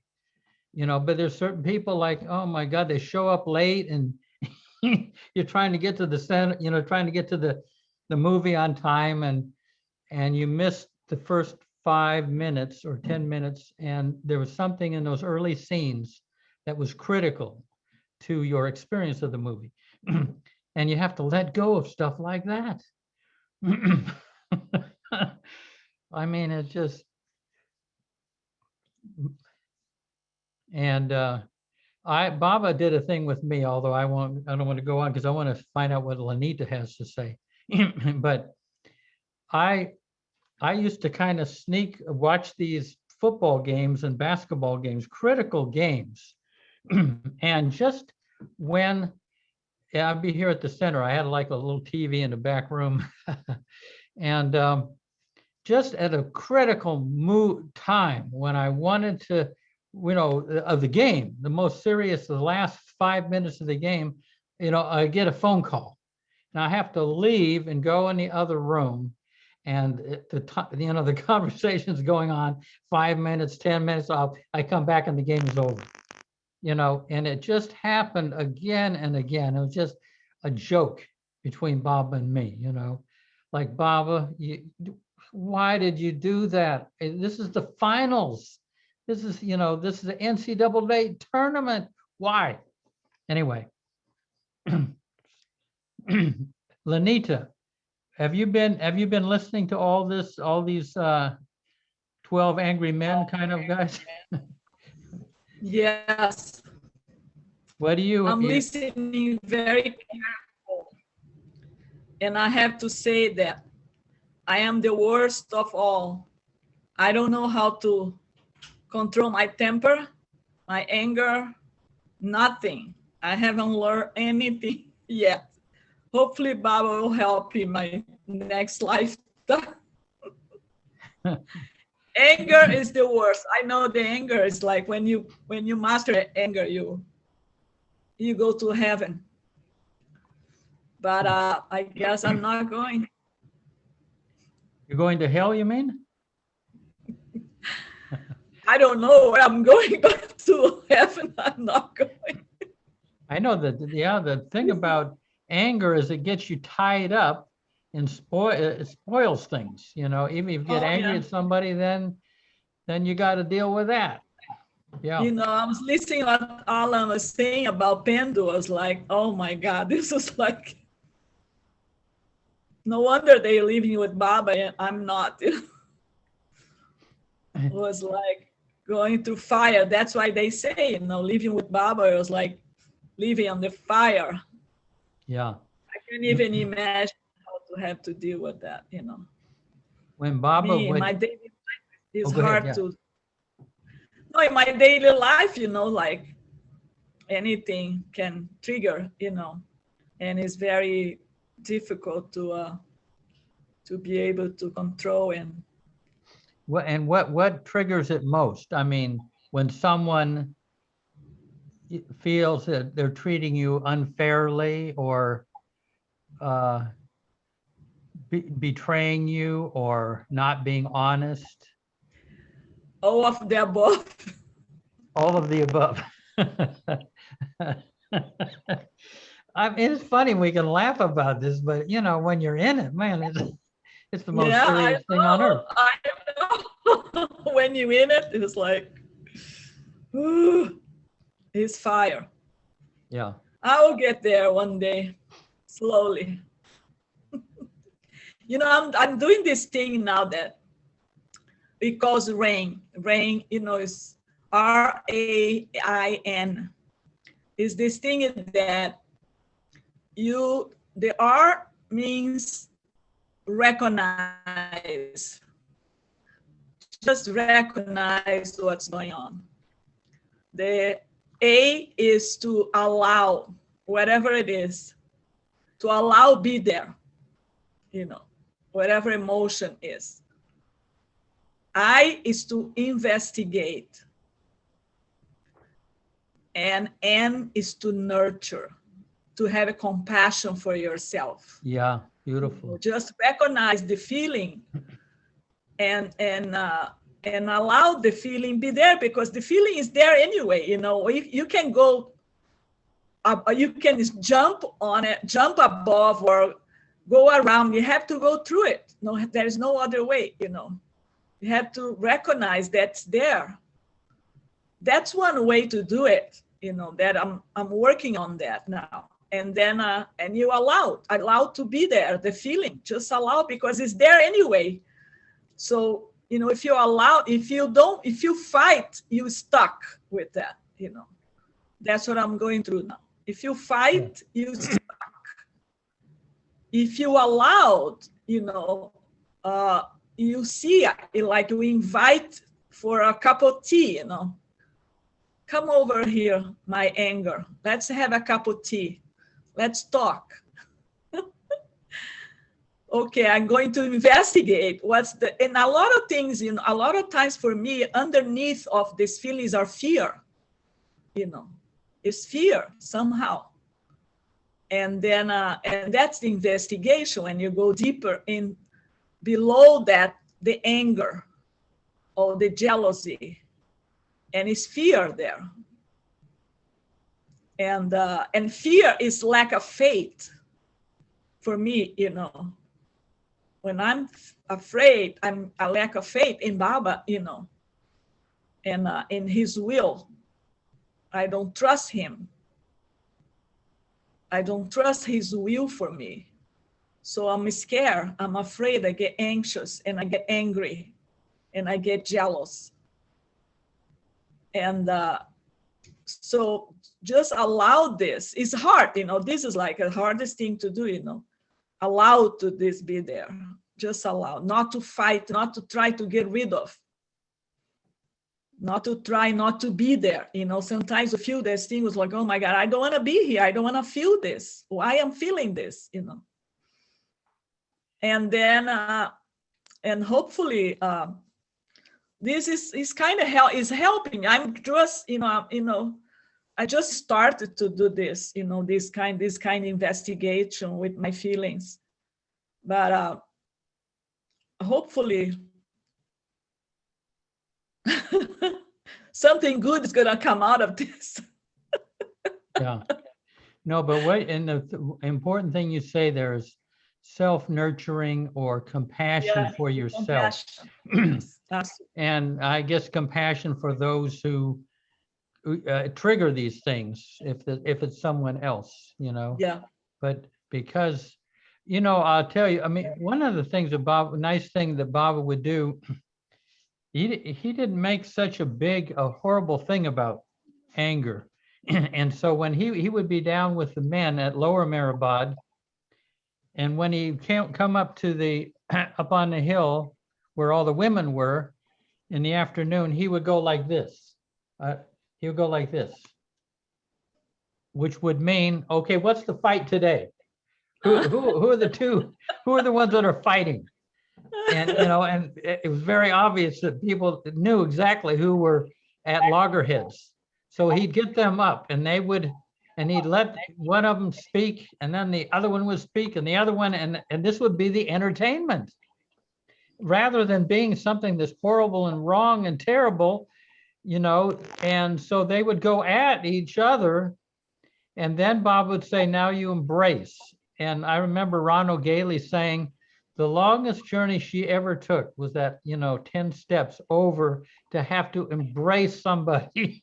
It was just terrible. It was like their whole being recoiled at having to do this. But Baba took a lot of the heavy, and he took the charge out of being angry. The taboo of being angry. He's. But anyway, so let's hear from Marta. Well, first I'm looking at just the screen I can see in front of me, and there's 15 men on the screen. And I think this is one of the few times there's been more men that I can remember than women in a group. And I just want to acknowledge all of you men for being like my dream come true. I mean, there's men on the screen that are vulnerable. They're expressing their feelings and their love and their hurt and their pain and their wisdom. I mean, it's just only Baba could do this. I really appreciate all of you.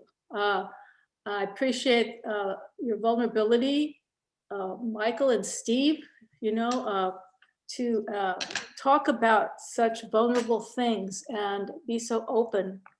It gives me, it invites me to be more vulnerable and open.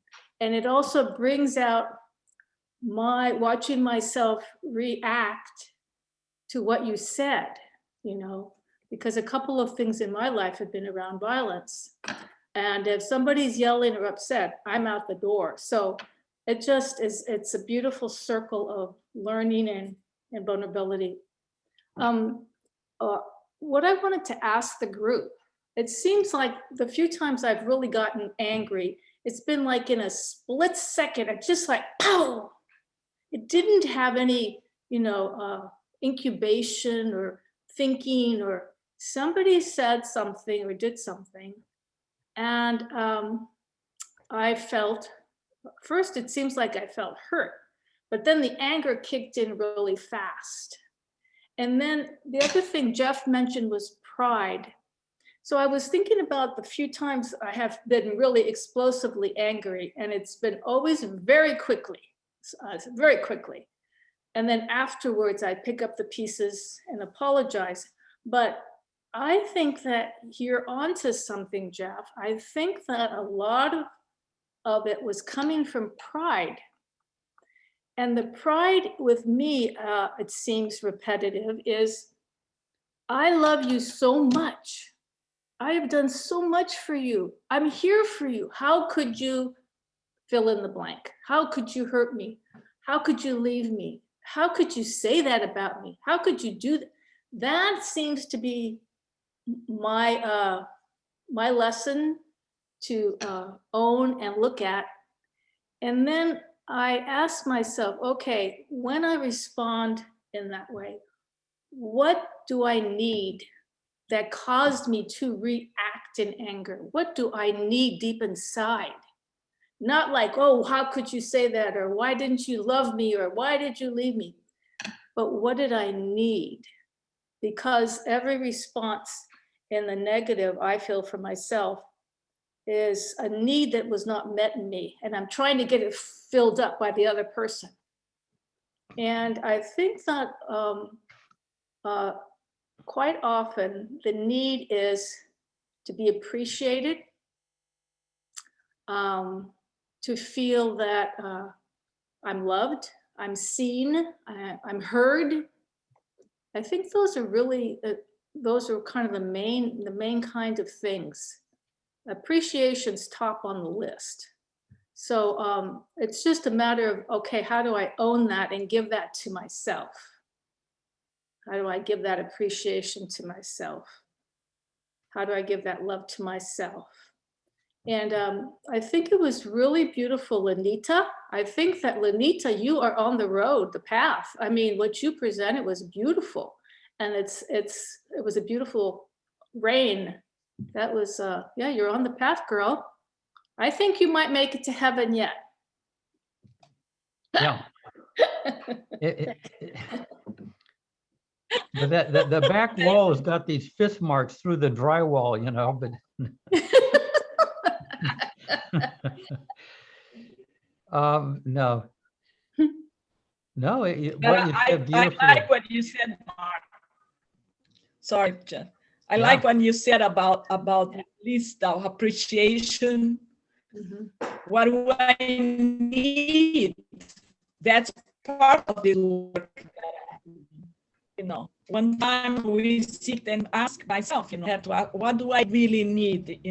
What I want, what I want to be, where I want to be at this moment, what I need exactly, and that's one thing that you are talking about, that appreciation, love, consideration, and appreciation is one big thing. Yeah, it's very nice. Thank you, Mark. Yeah.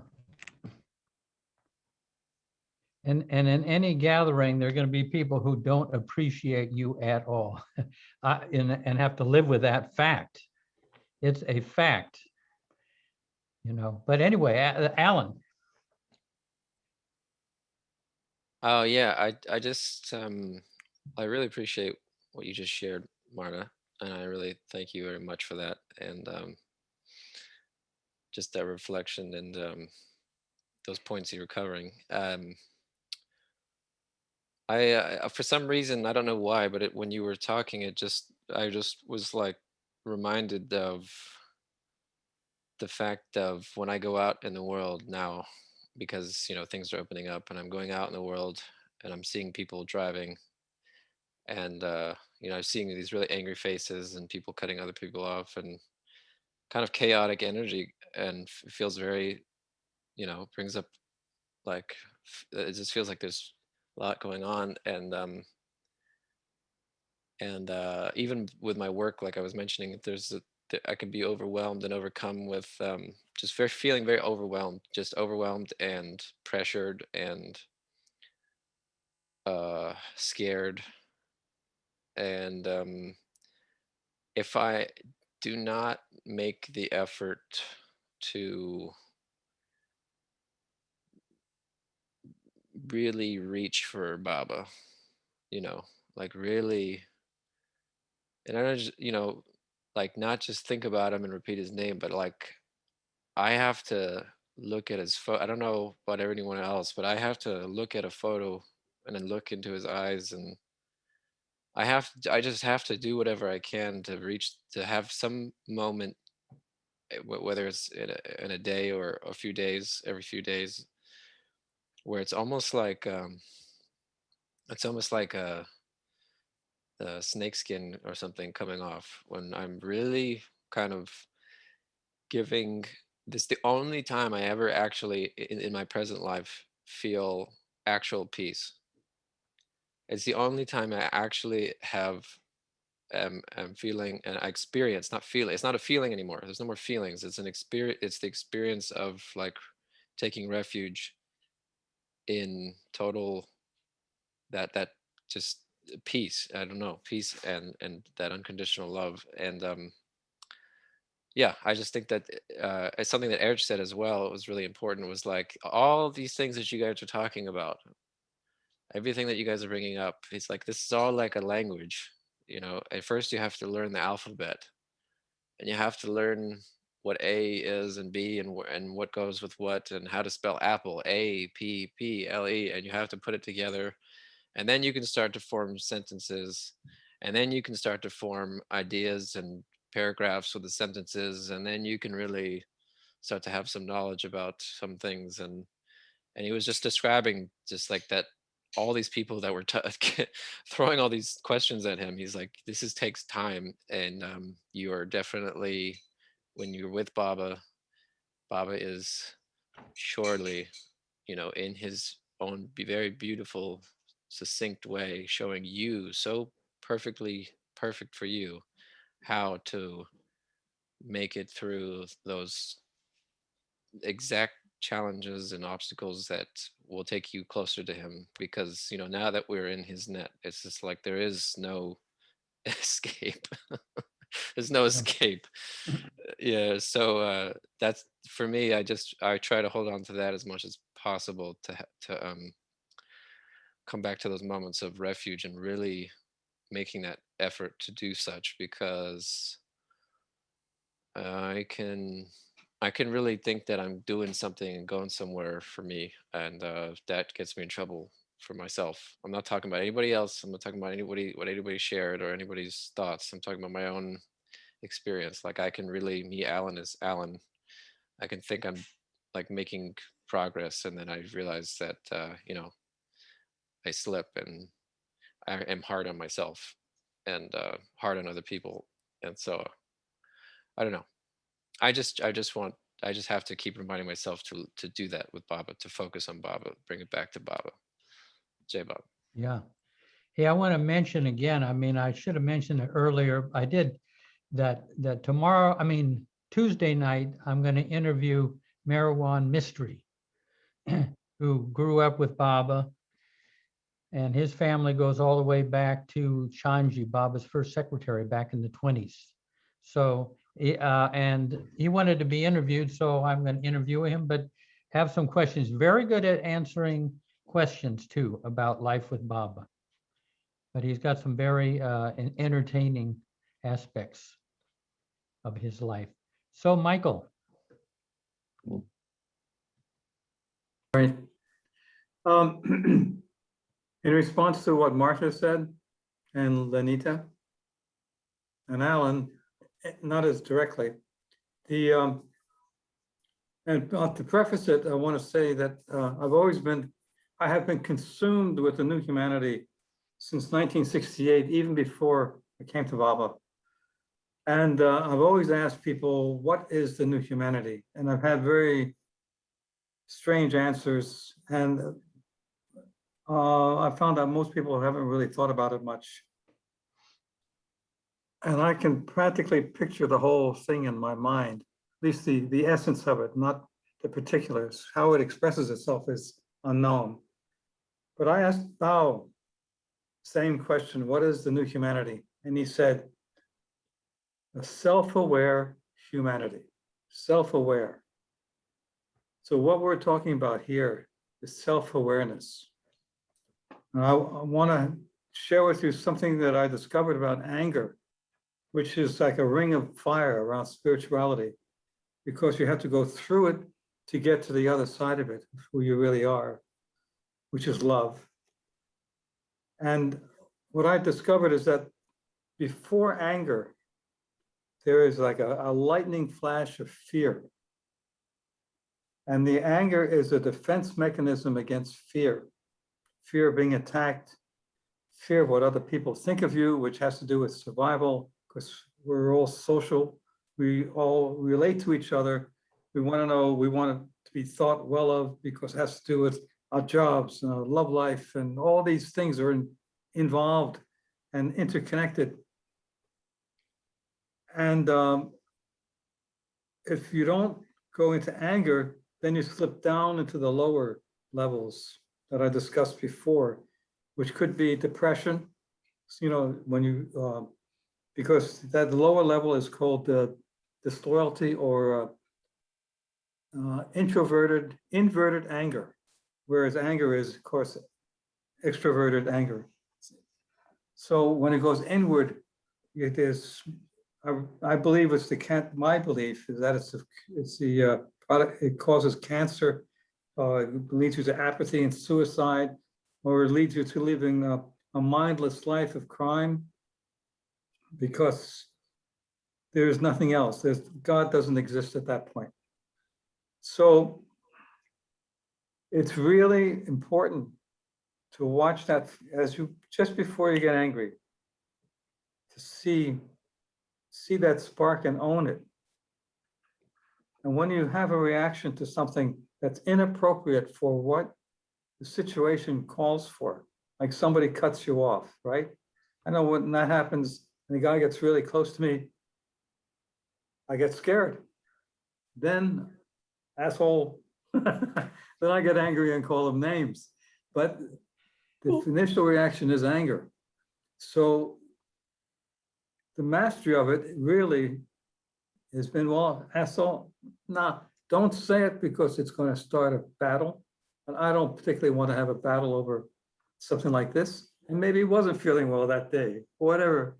So to go on driving, staying on course and not let the emotions and other people's distress take you off course is really fundamental in this pursuit of perfection.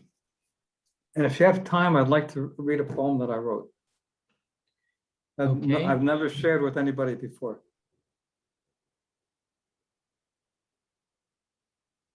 That's the question to you, Jeff. Yeah, go ahead. In Oh, yeah. fact, it's getting kind of late. It's after my bedtime. No, I mean, all you guys on the West Coast, you got it made, you know. Made, right.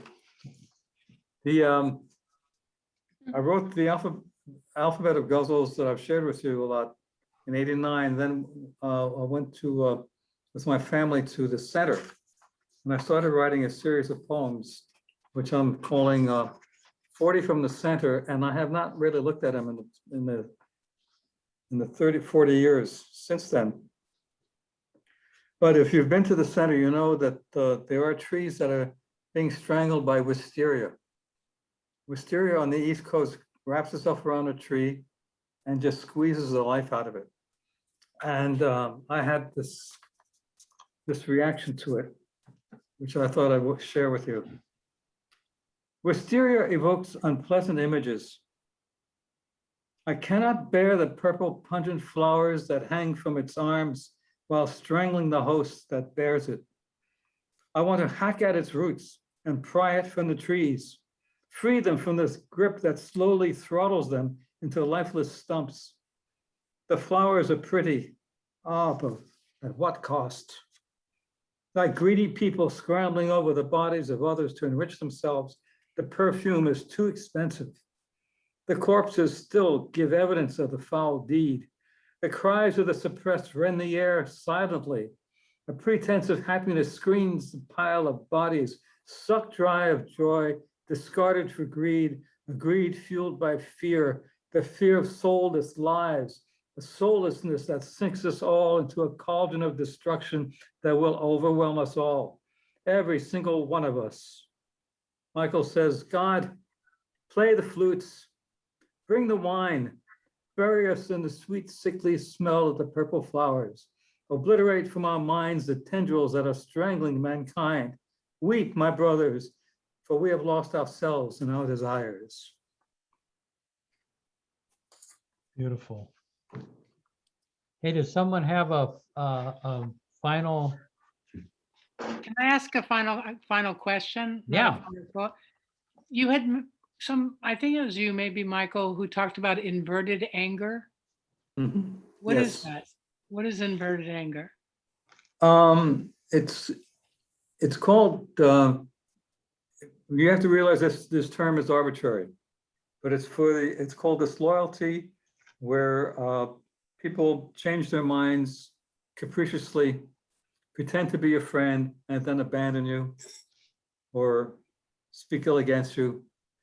And it starts off at the very lowest levels of consciousness, which would be oblivion, drinking yourself into oblivion, stupor, and it goes up gradually from there to greed, being nothing, hiding, self-pity, total failure, controlling bodies, possessing bodies, protecting bodies, the world of sex and prostitution, pretty much.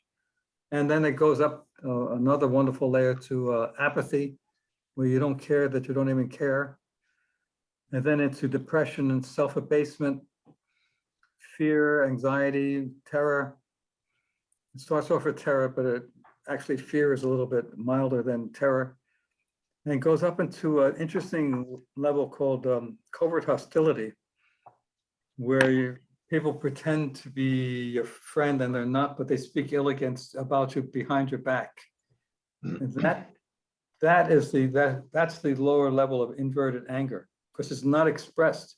If you ask somebody who's in a state of fear, how are you? They don't say, oh, I'm in a state of fear. No, they say, nothing. I'm fine. I'm good. Why did you run over the cat? Oh, I didn't run over the cat. The automobile did it, and I lost my brakes. And they come up with excuses. Never responsible. Because when you're in the realm of the mind, it's like you're in a physical world where you are the effect of everything else around you. I call it the billiard ball mentality, where somebody hits you, you bounce forward, you hit somebody else, they turn around, they get mad at you. Why did you hit me? Well, the guy behind me hit me. It's not my fault. So self-awareness is at this higher level that I talk about. And the reason why I don't always talk about it is because the first workshop I gave, I did talk about it and everybody turned to stone. They were sitting there like this. And what I wanted to share with them was like the love of my life and this beauty and the ecstasy I felt. And I was talking to stone statues. And I realized that I had to go down to the very bottom of human consciousness and then bring them up. And I understood the symbology of the pyramid because it's shaped like that with the eye at the very top. It's all seeing eye. And when you get to that top, when you get to this place called source, if you were to ask me, what is the new humanity? Jeff, why don't you ask me that question and follow it? Who is the new humanity? Just those two questions and wait for the answer. Could you do that? Right now? Yeah, I'll give you an example. Okay, what is the new humanity? I am. Who is the new humanity? Ask that. Who is a new humanity? I am. What is love? I am. Who is love? I am. What is communication? I am. What is responsibility? I am. Who's responsible for the starving children in Darfur? I am. It's where the positions and the cultural jail that we've been in is attenuated, so that you begin to feel that you're part of this huge family, Baba's family, and that we're all brothers and sisters. And that's what's lacking the most. A lot of time we just worry about what's going on with ourselves, but that, if you dig deep enough, you find that there is nothing really that separates you from the rest of humanity or from God. So it's a profound subject, and I believe that when banging around like a ball in a pinball machine, with all the drama and the stuff that I went through, what I discovered was the new mode of being that Baba talked about in the Discourse on the New Humanity, and that it exists above the line. And I'm also willing to say that that's a fifth plane experience, because Baba talked about cooperation, where you leave the mind behind. That's when God speaks. And it's this expression of love, a spontaneous expression of love without fear. I mean, without fear means that it's not that I'm not afraid, because, I am, I could really worry myself about what the hell are you saying, Michael? Shut up and go into the, fade into the background. But love loves. It cannot be suppressed. It cannot be controlled. We're here to love each other. And whatever gets in the way, you have to get rid of. That's what Christ said 2,000 years ago. So anyway. To be continued, only because we are getting late. It's getting kind of late. And I thought maybe I'll read, well, let's just have I'll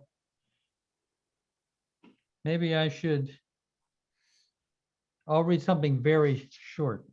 This is Rumi. Remember this, when you give up everything, everything is yours. When you give up everything, remember this, when you give up everything, everything is yours. Everything. So let's have a few moments of silence, and then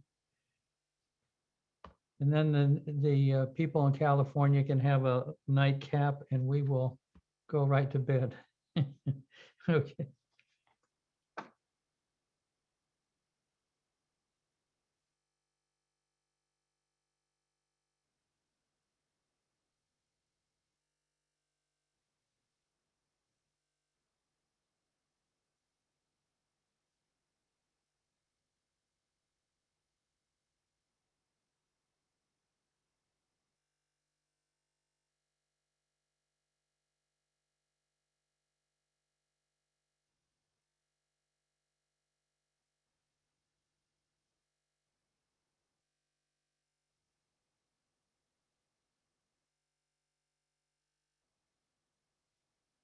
Jai Baba.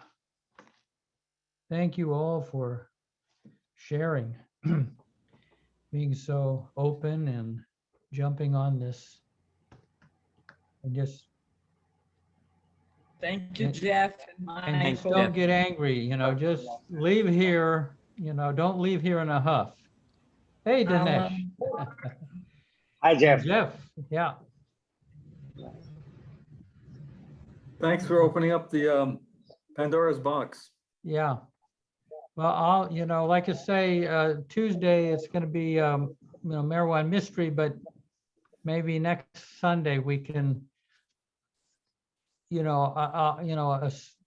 up with a topic that has to do with, things that are a real challenge for us.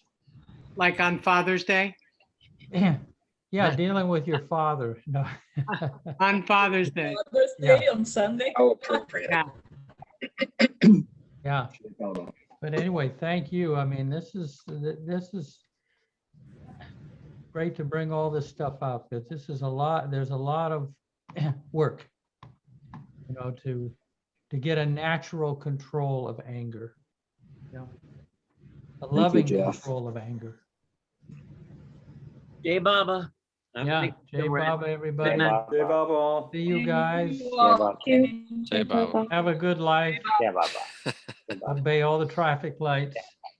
Yeah, Baba. Good night, Jeff. Good night, everyone. Jai Baba. Thank you, Jeff. Hi, Yeah. everybody. Jai Baba. Bye. Good night.